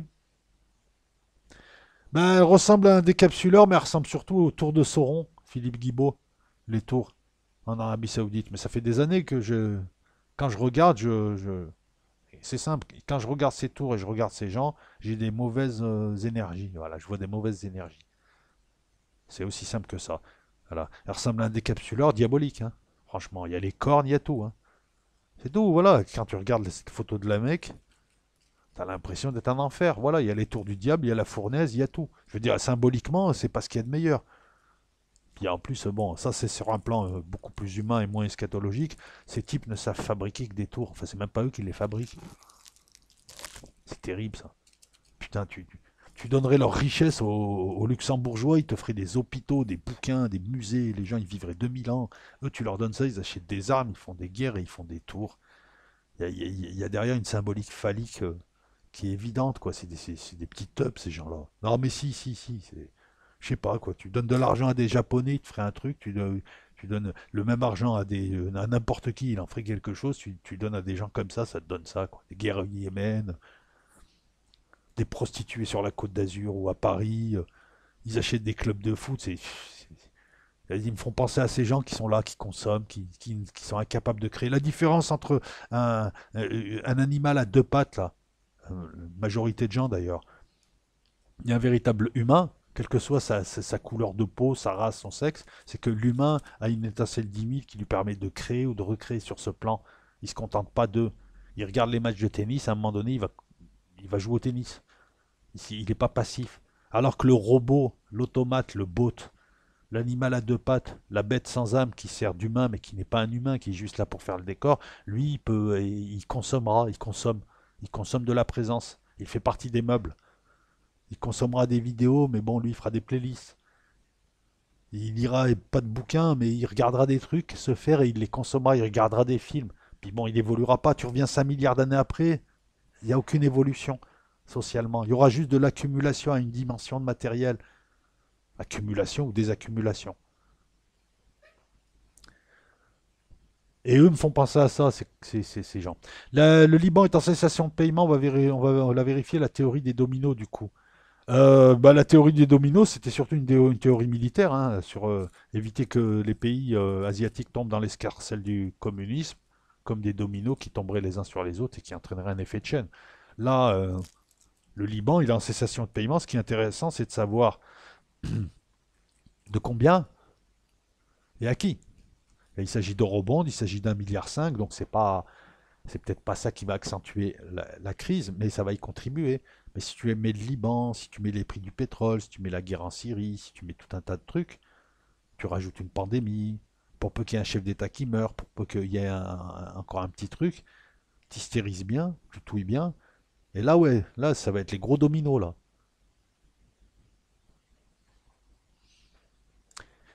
Alors, en parlant de bâtiments diaboliques, les photos, Al-Marwa, Rayyan, Bayrotan, Namakal, un hôtel couronné en son sommet, ce qui devrait être un croissant de lune qui ressemble plutôt à des cornes du diable. Ouais, non, mais je connais, ouais.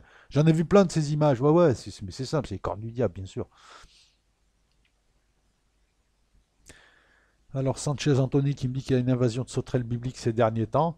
Ah bah, à moins que ce soit une image qui n'en soit pas une et que c'était vraiment ces sauterelles qui étaient annoncées. En tout cas, moi j'ai tout de suite pensé aux sauterelles couronnées. Euh, Tu es le quatrième qui me parle de cette épidémie de sauterelles, c'est intéressant. Et je vais aller travailler la piste aussi pour voir un petit peu les descriptions de part et d'autre. Mais enfin, c'est marrant, parce qu'il y a le terme sauterelle, il y a le terme de couronne qui apparaissent en même temps. Pas sur le même lieu, en tout cas pas pour le même fait, pour deux faits différents, mais deux faits qui en fait sont dans une même logique, dans une même ligne de conduite et nous entraînent vers quelque chose de pas très joli joli. Donc je vais aller voir un petit peu aussi cette histoire de sauterelle. C'est peut-être pas aussi, comme je le disais tout à l'heure, c'est peut-être pas aussi régulier que ça. Ensuite, alors je vais voir combien j'en suis. Une heure. On va accélérer. Euh, Tu penses que l'eschatologie, Bobby Lapointe, existe dans la tête des gens qui l'organisent, rien de plus. Ils sont en train de créer, préparer les gens au chaos avec le Covid qui n'a plus rien. Donc en fait, si je comprends bien ce que tu penses, toi tu penses que toute cette eschatologie, ces textes qui sont là, il y a des gens qui font tout pour qu'ils se réalisent. Tu vois, comme tout à l'heure, je donnais un éventail des possibilités, je citais celle-là, donc tu vois surtout une main humaine, un peu la ruse du sorcier, quoi. Ils utilisent ces textes, ils font croire qu'il y a des trucs au-dessus, mais c'est juste eux qui font ça pour diriger. C'est possible, hein. Non mais si, au bout du bout, c'est possible, hein. Ce qui est marrant, c'est que c'est l'hypothèse la plus simple en plus. Hein, la ruse du sorcier. Merci Célébration Leïla, merci Domso. Je sais pas, mais c'était l'expression les blés sont mûrs ou pas. Jean Chevigné, excellente analyse, merci. Ben merci. De toute façon, ouais, comme tu dis, il faudra bien que ça arrive un jour, donc on finira par avoir raison, hein. Ils n'ont pas le coronavirus chez eux. Il est partout, hein. Et le deuxième pays le plus touché, c'est l'Italie. Alors quel est le touriste italien qui est allé en Chine et qui est revenu? Non, mais c'est vrai, tu. Le Kalki Purana, parce que je pense qu'il a dû contaminer. Je pense que c'est quelqu'un qui a pas mal voyagé pendant la période d'incubation et le temps qu'on comprenne, il a contaminé toute l'Italie, le type. Bonjour Benjamin Courreau, bonjour Gilet Jaune, bonjour Gérard Mich. Ouais, j'ai pas parlé de Nostradamus, parce que comme je le disais plus haut, je sais pas quelqu'un, j'ai étudié, mais c'est pas quelqu'un que j'ai travaillé. Et je m'en suis défié. À tort peut-être. Donc, je devrais peut-être, hein. Karim, l'assassinat de Soleimani a accéléré les événements. C'était décodé Jean 23. Ben, bien aussi, puisqu'on parle de la personne, on parle d'un roi du Sud et une personnalité du Nord. Mais en parlant de roi, ça peut être une image, ça peut être le général Soleimani, l'assassinat de quelqu'un, possible aussi. Le sultan du Moyen-Orient tombera en 2020. Il est déjà tombé, c'est Salman, il est mort déjà. Ça sera annoncé, je pense, vendredi. Et dans la logique d'une mort tragique, moi je ne souhaite pas de mourir, Erdogan, maintenant. Arrive ce qui doit arriver, hein.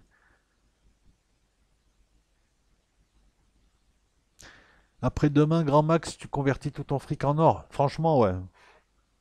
Honnêtement, les amis, je veux pas être méchant, hein. Enfin, je sais même pas être méchant. Mais si vous avez des avoirs, liquidez-les, hein, et achetez du solide. Comme ça, vous perdez pas d'argent. Achetez du solide, du concret. C'est le moment, les gars. Si tu as de la monnaie virtuelle, je serais toi, je l'enlèverais vite, vite, vite. Si tu comptes en acheter, attends un petit peu quand même. Si tu as des actions, si tu as des trucs comme ça, réfléchis bien. Mais ne perds pas d'argent. Ne joue pas tout, ne joue pas ton va-tout là. Peut-être qu'il va rien se passer. Mais si, ça va se passer. C'est comme peut-être que tu es en 1927 et que le crack de 29, ouais, c'est dans 2 ans, mais ça va vite. Là, il vaut mieux avoir un peu d'or, mais surtout avoir du concret, quoi. Voilà, si t'as une maison à la campagne, retape-la bien et prépare les conserves. Prépare ce qui est intéressant, prépare le savoir-faire. Si vous êtes un groupe de potes ou un machin, organisez-vous. Surtout si vous, en plus, vous pouvez vous replier dans un village. Voilà, c'est ça qui va compter demain après-demain. C'est pas j'ai une connexion 5G, oh, j'ai acheté l'équipe. Non, ce qui va compter, c'est est-ce qu'il y a du pain, est-ce qu'il y a un fusil, est-ce qu'il y a de la lumière, est-ce qu'il y a de la chaleur. Est-ce que voilà, le mieux c'est d'être à plein, plein de familles, plein de communautés, tout ça, ça se prépare. Et si tu as de l'argent, tout ça et tout, voilà. Moi aujourd'hui, franchement, j'ai de la crypto-monnaie là, je vends, hein. Si je perds pas d'argent là, je vends. J'attends pas le dernier moment parce que ça va se faire en une nuit, ça va démarrer en Asie, pim pim pim, toutes les bourses ferment, il n'y a plus de plateforme, Internet est limité, ça sera surtout pas pour aller sur des plateformes de crypto qui n'existeront pas, il y aura plus d'Internet, c'est aussi simple que ça, hein, et tout. Voilà, et c'est pas une attaque contre les cryptos. Ça, c'est indépendamment de ce qu'elle peut t'apporter ou pas. C'est que là, c'est chaud, c'est tout. Voilà, moi, c'est ce que j'ai à dire. Après, vous en faites ce que vous voulez. Mais n'enlève pas tout pour perdre de l'argent. Si tu as de l'argent en banque, garde ton argent dans la banque. Mais si tu as des valeurs, des actifs, des trucs comme ça, là, des trucs facilement liquidables ou plus difficilement liquidables, c'est-à-dire à transformer en argent, ou si t'as de l'argent, si tu veux acheter une ferme, c'est le moment. Si tu veux acheter des trucs intéressants, voilà, faut faire comme Yves Cochet, là, l'ancien sénateur vert, il a tout compris. Il a des chevaux, il a une ferme, il a un passage secret, il a du terrain. Moi, si j'avais la possibilité, c'est ça que j'aurais.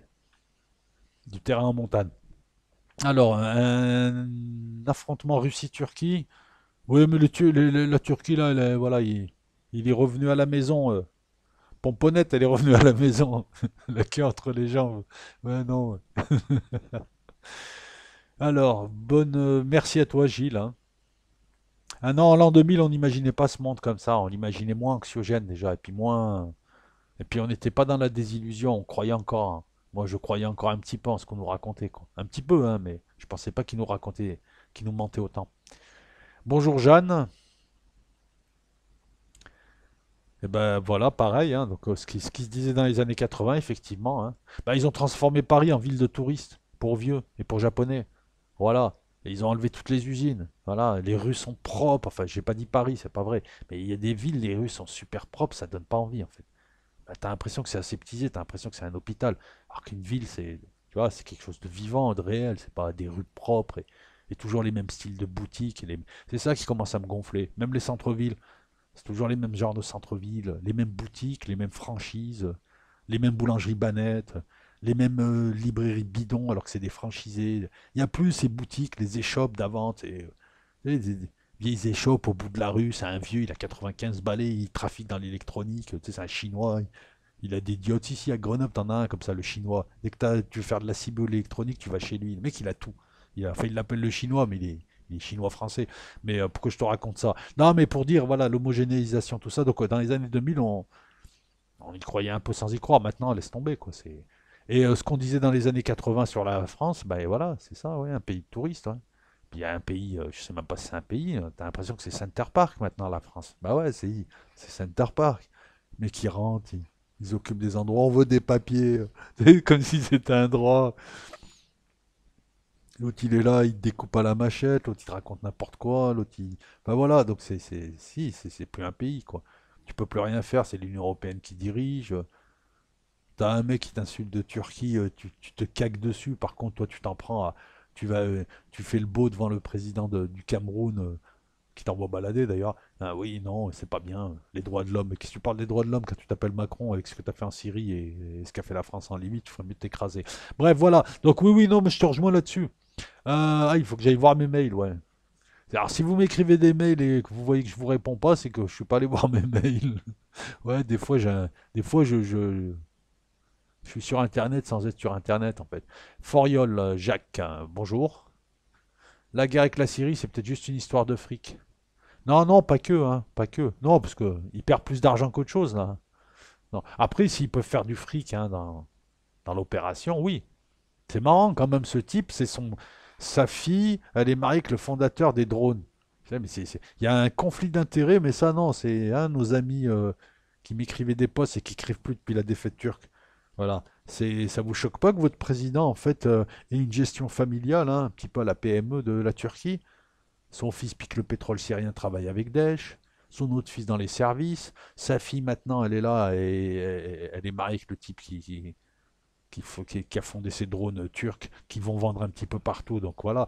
Non, là où tu as raison, c'est pas une histoire de fric, c'est une histoire de chaos. Mais là où tu as raison, c'est que l'un dans l'autre, ils se sont dit tiens, on va vanter nos drones parce qu'on va les vendre. Parce qu'ils vont les vendre. Ces drones-là, ils visent le marché à l'exportation. Parce que qui dit marché à l'exportation dit prestige, dit soft power, dit devise. Et effectivement, la guerre en Syrie a besoin d'une bonne publicité à l'exportation. Mais exactement, surtout qu'ils ont été efficaces. C'est la seule chose qui a été efficace chez eux. Ils ont surpris les Syriens. Mais bon, les Syriens, ils n'ont pas de matos, hein. Donc, drone ou pas drone, hein, tu sais, quand tu dois le buter au fusil de chasse ou à la Kalachnikov, le drone.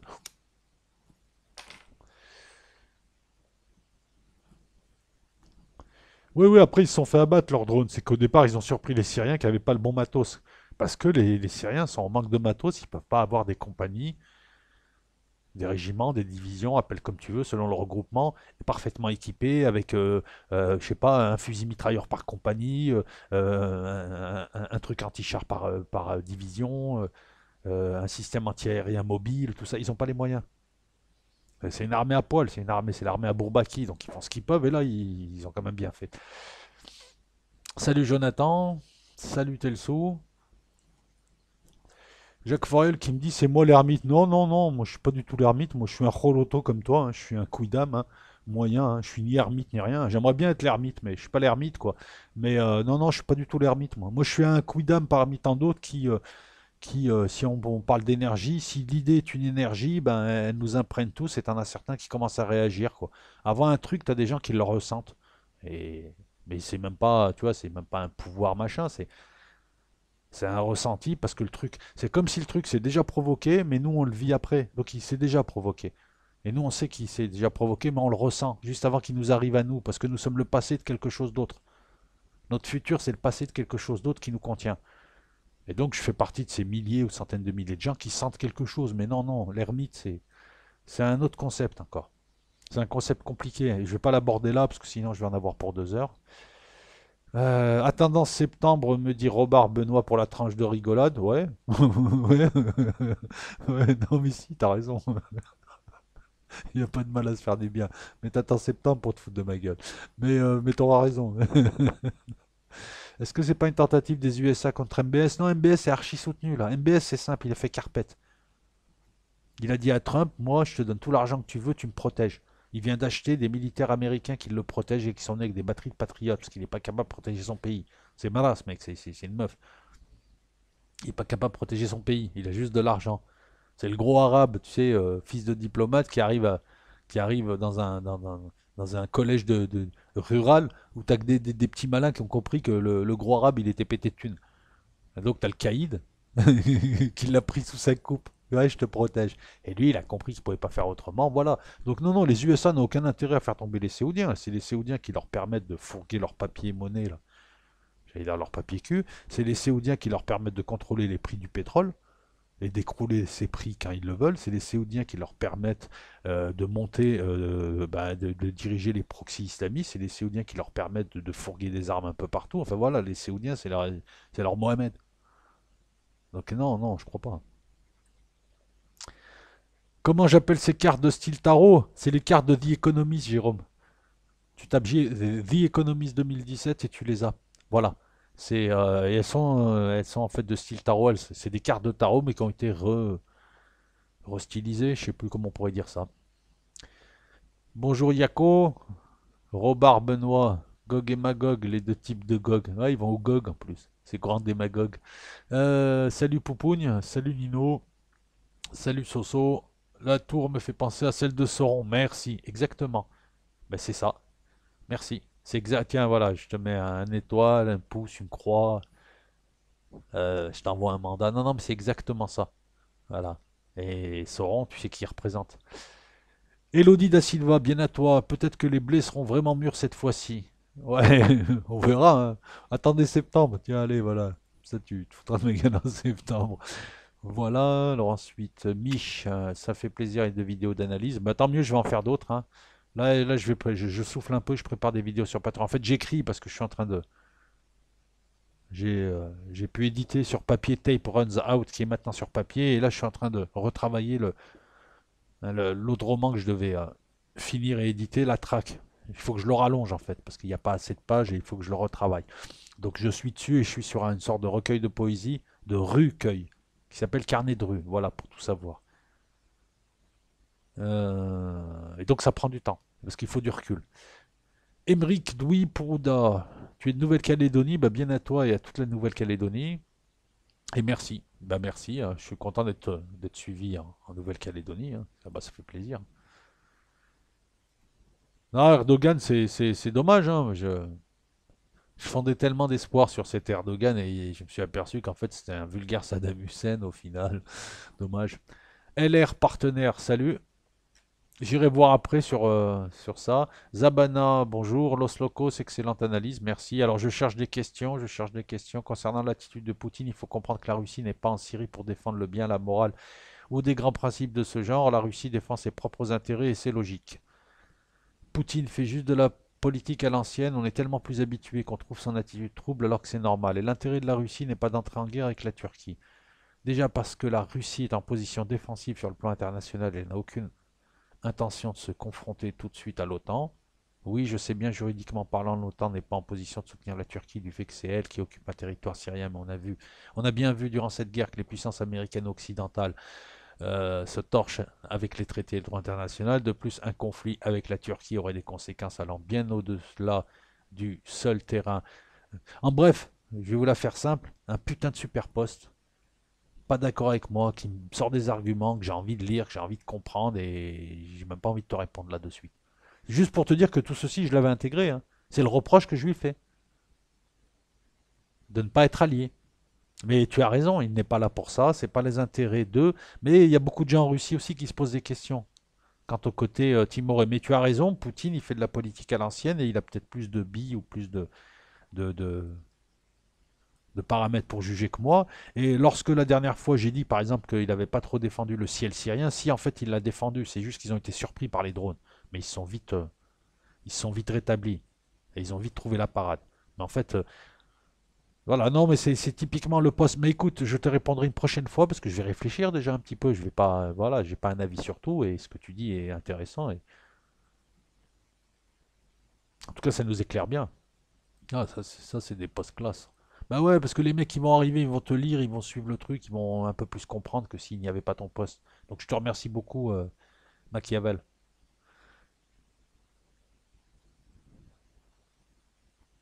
Alors un sujet pour moi, la wax.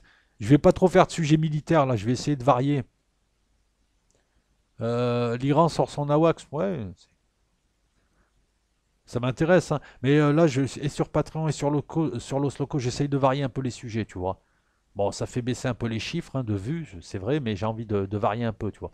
Nous venons de voir le vrai visage de cet hypocrite à la botte de l'OTAN, exactement, EFB. Les Turcs commencent à comprendre qu'ils se sont fait berner depuis des années par cette imposture. Exactement. Glanglan, parce que je l'ai appelé Glanglan parce que c'est arrivé comme ça, quoi. C'est un peu comme Concon, quoi. C'est le cousin de Concon. C'est le cousin turc de Toto ou de Shah. Tu vois, c'est voilà, on l'aime bien au village, mais quoique non, lui, on l'aime pas au village. Il est agressif. C'est même pas le, tu sais, c'est pas le corneau classique, non. Il est agressif quand même le type. Mustapha Roubi, bon courage et bonne fortune pour avoir la patience. Merci, bah merci. Merci, je vais exécuter tous les jours qui viennent aussi. Je suis un vrai exécutant qui exécute. Bonjour El Loco, j'aime beaucoup ta façon de procéder, notamment sur la presse, quand une vidéo sur la méthodologie de la revue de presse. C'est une bonne idée pour aller au cœur de l'info. C'est une bonne idée, hein. Bon, j'ai plus ou moins montré, hein, de toute façon. C'est une bonne idée. S'il y a quelque chose à... alors, je ne pense pas que ça vaille une vidéo. C'est simple. Tu suis ça comme des stories, en fait. Ouais, je suis obligé d'utiliser ce terme parce qu'il y a des jeunes qui sont là, donc comme ça ils comprendront. C'est des fils, c'est des histoires qui quelquefois se recoupent, sont parallèles ou sont s'influencent les unes les autres. C'est comme ça qu'on procède.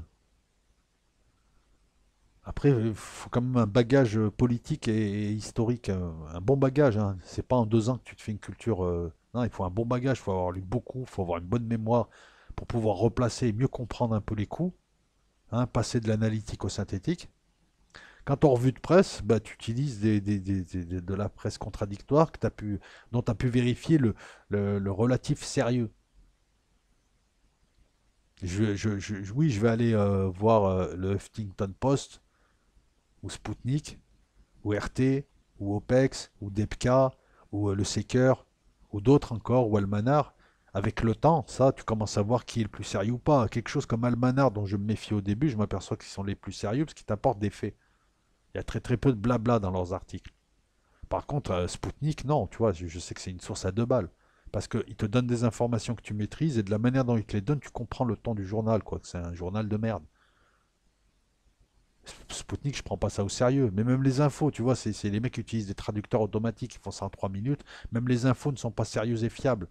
Même en matière d'armement, ils font des copier-coller, ils te sortent des trucs, tu comprends pas, et puis c'est l'inverse d'eux. Tu vois ce que je veux dire? Spoutnik, c'est juste de la pure propagande. Il vaut mieux RT. Même si RT aussi fait de la propagande, mais tous les journaux en font. Et la première chose que tu fais, c'est d'aller chercher l'info, le factuel. Il s'est passé quoi, qui, c'est quoi, quand, qui, où, pourquoi, et alors. Et c'est toi qui interviens dans le et alors.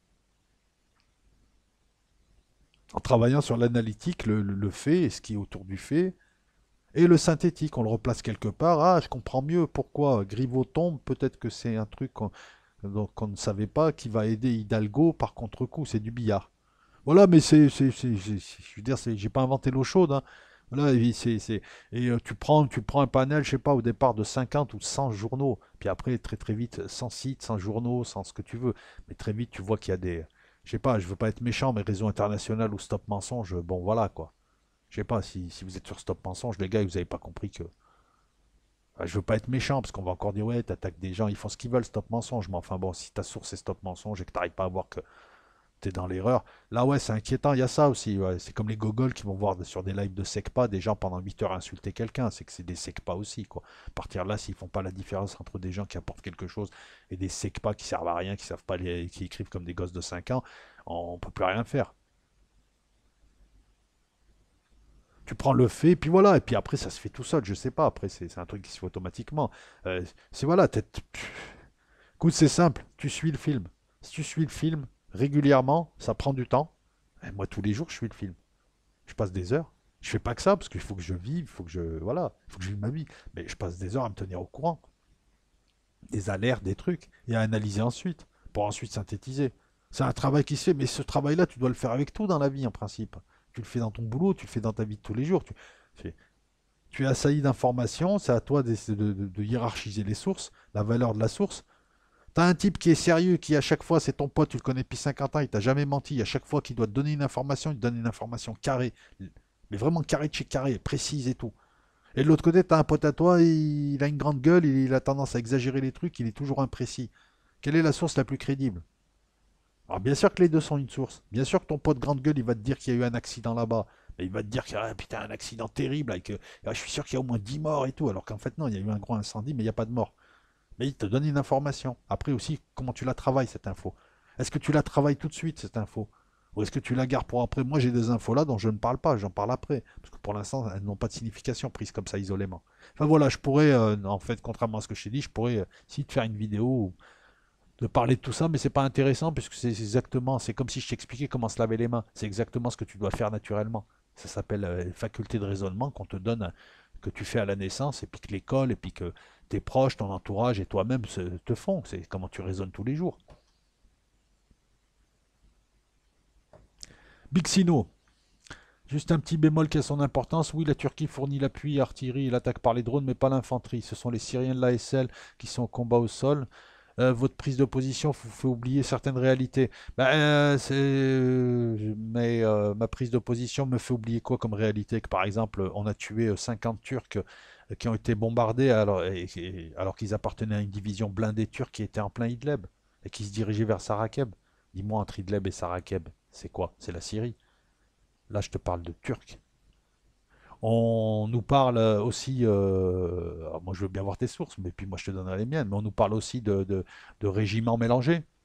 Comment, s'il n'y a pas des Turcs, si l'infanterie c'est pas des Turcs, parce que tu joues avec les mots, c'est des gens de l'ASL, comment se fait-il qu'il y ait des Turcs appartenant à l'infanterie turque qui meurent en Syrie? Donc merci d'être cohérent aussi. Voilà, déjà, ma prise de position, non, ma prise de position, c'est quand même des heures à suivre quelque chose, je ne l'ai pas inventé. Voilà, c'est tout. Deuxièmement, j'ai des témoignages il y a des témoignages que je retrouve, c'est pas moi, je les connais pas personnellement, de gens et tu peux les trouver aisément où on te dit qu'ils ont mélangé. Voilà, l'armée turque, les mecs, ils ont enlevé leurs fringues, ils se sont habillés comme des djihadistes et ils se sont mis avec l'infanterie. Il y a 7000 militaires turcs en Turquie, en Syrie. Je ne l'invente pas aussi, c'est accessible. Donc je suis pas d'accord avec toi. Parce que ma prise de position ne me fait pas oublier certaines réalités. À moins que mes sources soient pas fiables comme South Front, par exemple. Tu vois, voilà. Non, non, non, non, je continue à affirmer que la seule chose qu'ils puissent pas envoyer, c'est des avions, parce qu'ils seront abattus. Ensuite, c'est bien de parler de l'économie turque, Bixino, parce qu'en fait, l'économie turque ne va pas bien et ça peut être important, et on l'évoque jamais assez. Bon, je sais pas, les prochaines élections, il peut les gagner, mais bon, parce il a un petit matelas de groupie. Mais franchement, c'est pas ce qu'il y a de mieux pour la Syrie, ce type. La Turquie, pardon. Iskandar Arash, mais où sont ceux qui croyaient qu'Erdogan, en annexant, ne faisait que se protéger face aux méchants terroristes du PPK? Moi, personnellement, je dis juste que ce qui s'est passé dans le nord de la Syrie, c'était, et puis ça se sait maintenant, c'était un accord entre les Russes, les Turcs, les Iraniens, les Syriens. C'était pour isoler les Kurdes qui voulaient s'allier aux Américains, ça n'arrangeait personne. Et que jusque-là, cet accord qui est revendiqué plus ou moins maintenant, c'était un accord officieux sur le coup. C'était on se met d'accord, on laisse rentrer les Turcs, on désarme les Kurdes, comme ça ils vont être forcés de revenir vers les Syriens, c'est ce qui se fait aussi. Ce truc-là tient encore. Hein. La Syrie ne se bat pas dans ces territoires-là. Elle se bat à Idlib et elle se bat vers Afrin. Donc si c'est ça, je me suis posé plusieurs fois la question à savoir est-ce que ce que j'ai annoncé il y a quelques mois était valable. Oui, c'est valable. C'est dans le domaine du public. Il y a eu un accord. Et il y a eu une sorte de micmac, un accord officiel, et puis avec des contre-lettres, comme on dit, avec des clauses secrètes. Et normalement, Idlib devait, c'était sous-entendu, la Turquie devait laisser faire la reprise d'Idlib. Devait faire seulement semblant de brailler, de s'agiter, mais devait laisser les Syriens récupérer Idlib. Or, il s'avère que dès ils ont récupéré 2000 km², quasiment la moitié du territoire, les Turcs n'ont pas joué le jeu. Iskandar, enfin voilà, je ne sais pas si tu fais allusion à ça, en tout cas que j'explique bien la position. Et ça a surpris tout le monde, moi le premier. Et à partir de là, je me suis dit, mais attends, ça se trouve dans le Nord, il n'y avait pas d'accord. Si, si, il y avait un accord. Balthazar, bonjour El Loco, est-ce que le nom va être mis en place? Il est déjà mis en place, le nom, il nous dirige depuis les années 90, quoi. Hein. Il est déjà mis en place avec un gouvernement secret, un gouvernement fantôme, avec des gens qui agissent. Et je veux dire, c'est ce qui agit tous les jours. Caché derrière des États, caché derrière des peuples et caché derrière le système classique. Les riches, les pauvres, les industriels, les monsieur, madame, tout le monde, enfin voilà.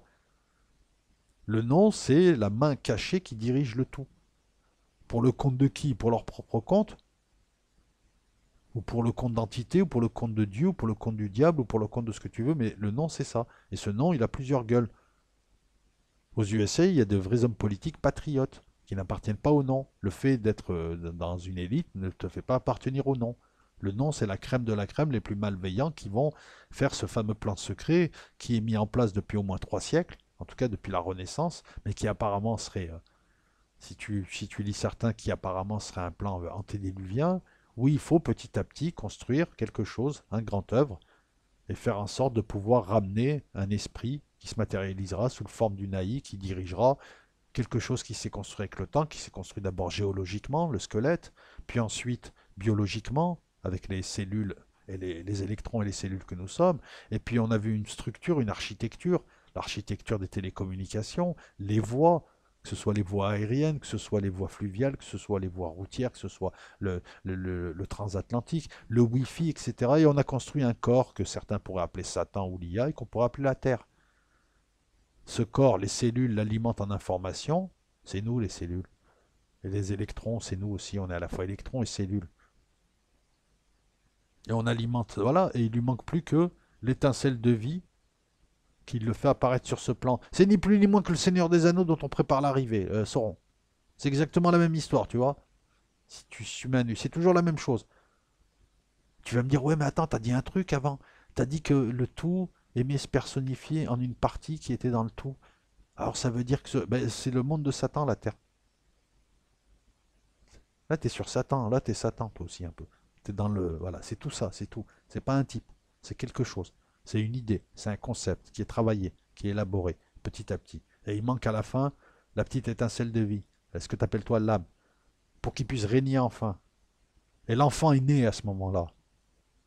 Et là, je t'en ai balancé des trucs en 4 phrases. Là, franchement, tu devrais m'envoyer de l'argent sur PayPal. Là, je viens de te donner la, la, la vérité, mon ami. Non, mais en fait, ce que je te dis là est très intéressant. Relève-le. Je fatigue un petit peu, mais bon, je vais arrêter à 1h30 hein, quand même. Euh... Ah non, Glan, c'est pas le ballet d'Israël, puisque le ballet, ils lui ont mis dans le fondement Israël. Ils veulent même plus parler avec lui, ils les a vexés. Ils ont compris que c'était un renard. C'était même pas un renard des surfaces. On va finir sur. Bah, Gilles, oui, le Bosphore est un enjeu de taille et c'est pour ça que Poutine temporise parce qu'il lui faut l'accès au Bosphore.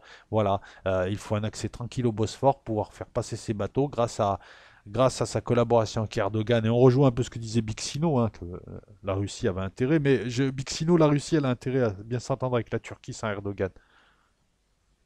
C'est mieux.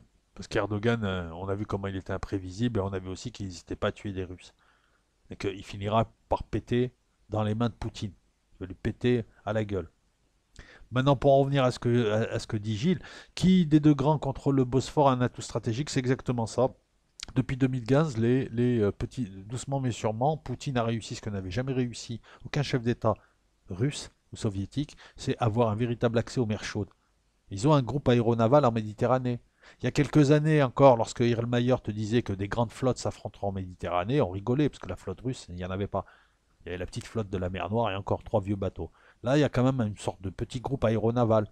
Alors, c'est pas, ils ne gagneront pas la bataille navale face à l'OTAN sur la Méditerranée, parce qu'ils sont pas nombreux, mais ils ont de quoi envoyer beaucoup de missiles calibre et beaucoup d'ogives nucléaires.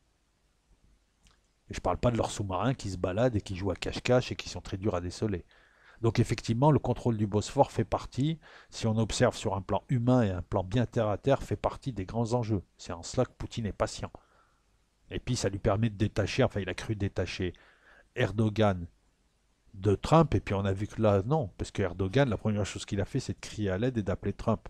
Trump qui lui a dit, si vous voulez des patriotes, parce que Erdogan, il n'a pas de face, il est en train de demander à l'OTAN de venir l'aider, alors qu'il y a encore peu, il trahissait l'OTAN en allant chez Poutine, et il a insulté les gens de l'OTAN. Ce mec n'a pas de face. Donc, et les Américains ont demandé aux Européens de l'aider. Puisque ça leur permet de jouer avec Poutine. Voilà, c'est quelque part, c'est un couple, Donald Trump et Vladimir Poutine, et ils jouent avec la garde de l'enfant voyou. Mais comment dire ça? Je suis en train de te lire en ce moment, hein. Oui, il y a d'autres enjeux. Mais c'est pas le meilleur calcul que de travailler avec ce type. Vaut mieux plutôt commencer à penser à la suite. Zoroastre encore. La réaction de l'opposition en Turquie, on voit qu'il y a une vraie division sur la. Bah ouais, beaucoup de Turcs qui comprennent pas. Et puis il y a beaucoup de Turcs qui en ont marre de lui et de ses islamistes, quoi. Attends, le mec, il est arrivé, il a islamisé Istanbul. Il y a des gens qui vivent normalement et qui en ont marre, ce genre de type. Partout où ils arrivent doucement et puis petit à petit, ils imposent leurs règles. C'est ça aussi le problème, il est là, quoi. Avec les frères musulmans, tous ces gens. Ils arrivent quelque part, t'es là, et puis petit à petit, ah, ça va mon frère et machin, et à la fin, tu sais, à la fin, s'il te coupe la main, quoi. Il faut faire comme ça, et il y a une lune, il faut faire le trépied, et tu fais le poirier pendant 20 secondes parce que la lune, elle passe, sinon je te coupe le doigt, et ils t'inventent des règles, ils t'inventent des. Et à la fin, tu vis au Moyen-Âge avec ces gens, c'est tout, quoi. Et voilà, ils ont des pays pour ça. Non, mais si, on devrait créer un parc, hein, tu sais, un Islamist Park, ils sont ensemble, ils porteront des robes, ils se maquilleront les yeux, bah, c'est ce qu'ils font, hein. Ah, excuse-moi, ils portent des robes, non? Ils se maquillent les yeux avec du col, non? Si? Voilà, bon, après, ils font la chasse aux homos, ça me fait rire, parce que, bon, à la limite, ils se chassent, hein, parce que, non, mais si, ah ouais, là, on dirait des Brésiliennes, on dirait Thiago Silvi.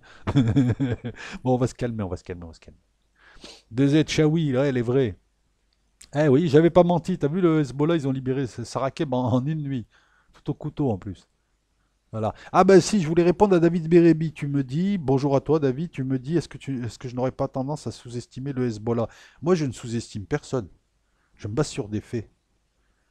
Quand tu as des experts militaires, et notamment, j'ai pas dit qu'il y avait que, hein, mais notamment les experts militaires israéliens qui te disent que le Hezbollah, question infanterie, fait partie des meilleures infanteries qu'il y a en ce moment, que ce qu'ils ont fait en Syrie les inquiète parce qu'ils étaient déjà bien formés au combat, mais là ils ont pu former quasiment 5000, 10 000, 15 000 hommes au véritable combat, les combats sales, tu sais, les combats que tu dois gagner sur le terrain, c'est pas je te bombarde de là-haut, je suis James Bond ou je t'envoie des drones, tu sais, les vrais combats au couteau, à la tranchée, t'avances doucement, tout ça et tout. c'est tout le monde te dit que voilà, que c'est une formation qui est forte. Elle a été formée par les Pasdaran. Je vais te donner des faits. Écoute, la libération les principales villes de Syrie, tout ce qui est sale, c'est-à-dire le combat urbain, le nettoyage urbain, c'est le Hezbollah qui l'a fait et les Tiger Force. Mais c'est d'abord le Hezbollah qui passait et qui nettoyait maison par maison avec peu de pertes. Ils ont eu des pertes, ils ont 2 à 3 000 hommes de pertes, mais c'est peu par rapport à ce que occasionne ce type de nettoyage. D'habitude, c'est du 20 ou 30% les combats urbains. C'est sale, il faut avancer dans des ruelles, puis tu vois un peu le genre, quoi. Tu peux te prendre une balle à tout moment. Là, la ville de Sarakeb, c'est l'armée turque qui était dedans. Et leurs copains islamistes. En une nuit, ils l'ont récupéré. Pourquoi une nuit et pas un jour? C'est parce qu'il y avait les drones qui étaient au-dessus. Donc ils sont rentrés dans la nuit. Et donc après, c'était voilà, c'était à la visée nocturne, au couteau, à la jumelle, à la ce que tu veux, puis ils les ont sortis, hein. Voilà, les gars se sont enfuis. Mais le Hezbollah aussi a montré, notamment en 2006, mais bien après, son aptitude à résister à une infanterie de type classique comme l'infanterie israélienne. C'est une des rares milices, entre guillemets, qui a quand même des uniformes, qui a un entraînement, qui a une administration, qui a des hôpitaux, qui a une économie qui les soutient, qui a un bon armement, qui a une bonne formation, qui arrive à abattre des bateaux, en tout cas endommager des bateaux israéliens, qui arrive à toucher un peu partout.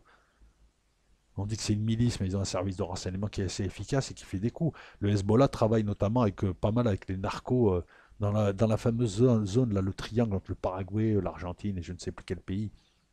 Ils sont avec les narcos mexicains, ils sont partout. Ils démontrent que en matière de renseignement, en matière de militaire pur et en matière de tout un tas de choses, ils savent y faire. Ils savent ne pas se faire détecter par les services étrangers. Parce que pour un qui meurt, t'en as 20 qui font ce qu'il y a à faire. Quant à militairement, en Syrie, depuis qu'ils se sont investis, c'est eux qui libèrent les villes. C'est pas les Russes. C'est eux, ils les passent d'Aran iranien. C'est eux qui exportent leur expertise maintenant au Yémen et ailleurs, ou auprès du Hamas, pour leur expliquer comment faire des missiles, comment ça marche. C'est eux qui, au combat, je te dis, nettoient, parce qu'en face, il y a de véritables armées. Donc non, non, je les surestime pas. Je pense même qu'ils sont sous-estimés, mais c'est une armée classique. Et je pense que, bah, écoute, Sarakeb, les Syriens ont attendu. C'est eux qui sont rentrés, qui ont nettoyé, et ensuite l'armée syrienne est venue s'installer et occuper le terrain. Et eux, ils sont partis. C'est une unité d'élite en plus là qui fait ça. Imagine un petit peu l'apprentissage, l'expérience qu'ils ont là. Parce que c'est de la vraie guerre. Et je le dis encore une fois, ne croyez plus en ces bêtises de la septième armée du monde, la dixième armée du monde. Le prochain qui vous dit ouais c'est la cinquième armée du monde, tu lui craches dessus. Parce que ça ne veut rien dire. Une armée c'est au combat qu'on la voit. Si tu dois comparer le nombre d'avions et de chars, c'est que tu n'as rien compris. Tu peux même comparer des vieux avions avec des nouveaux avions, tu n'as rien compris. Tu peux avec des vieux Mirage, excuse-moi, mais à l'heure où je te parle, les vieux Mirage 2000 font beaucoup mieux que les F-16, les F-18 modernes au Pakistan. Parce qu'à 5000 mètres d'altitude, il n'y a que le Mirage 2000 qui peut y aller. Le F-16, il connaît des ratés. Tu vois, donc ça aussi, faut tenir compte de ça. C'est pas que des volumes.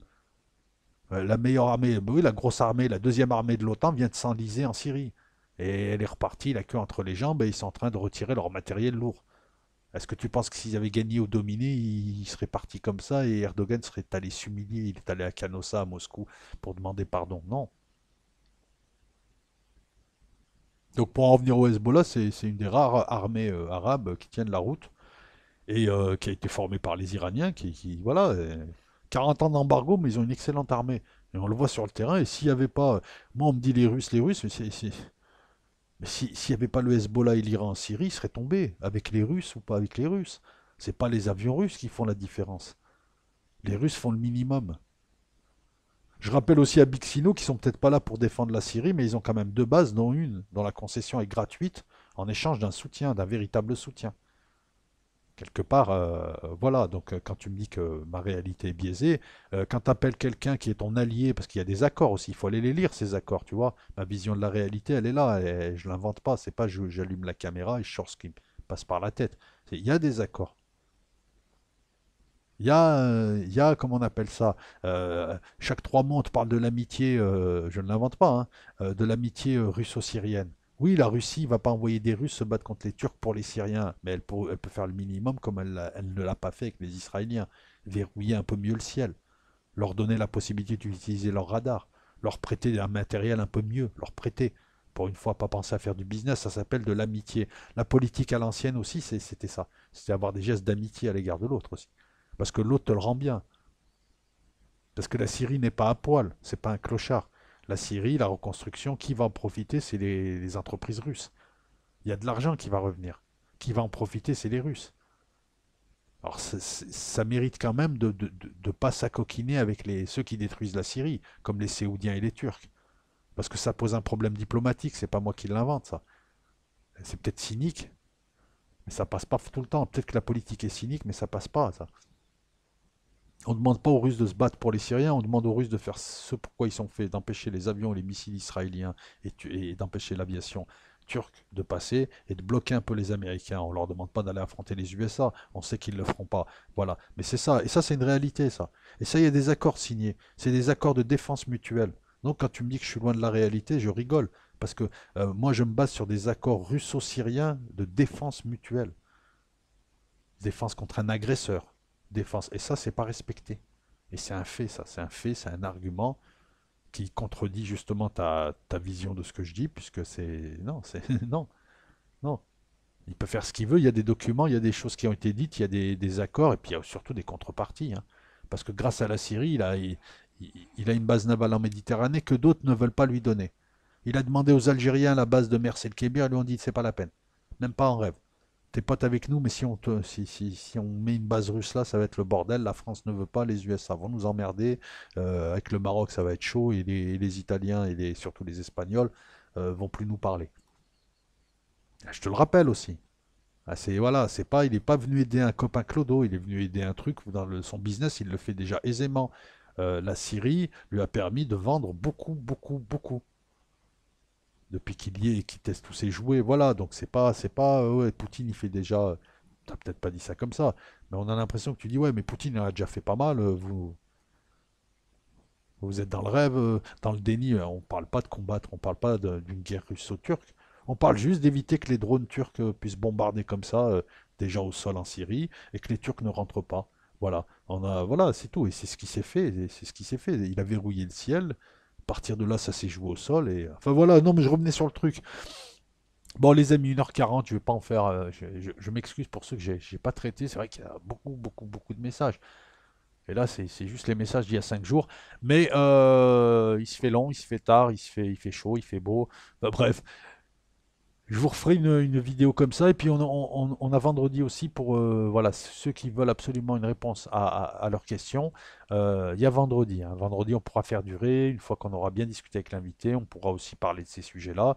Je vous remercie toutes et tous pour vos posts.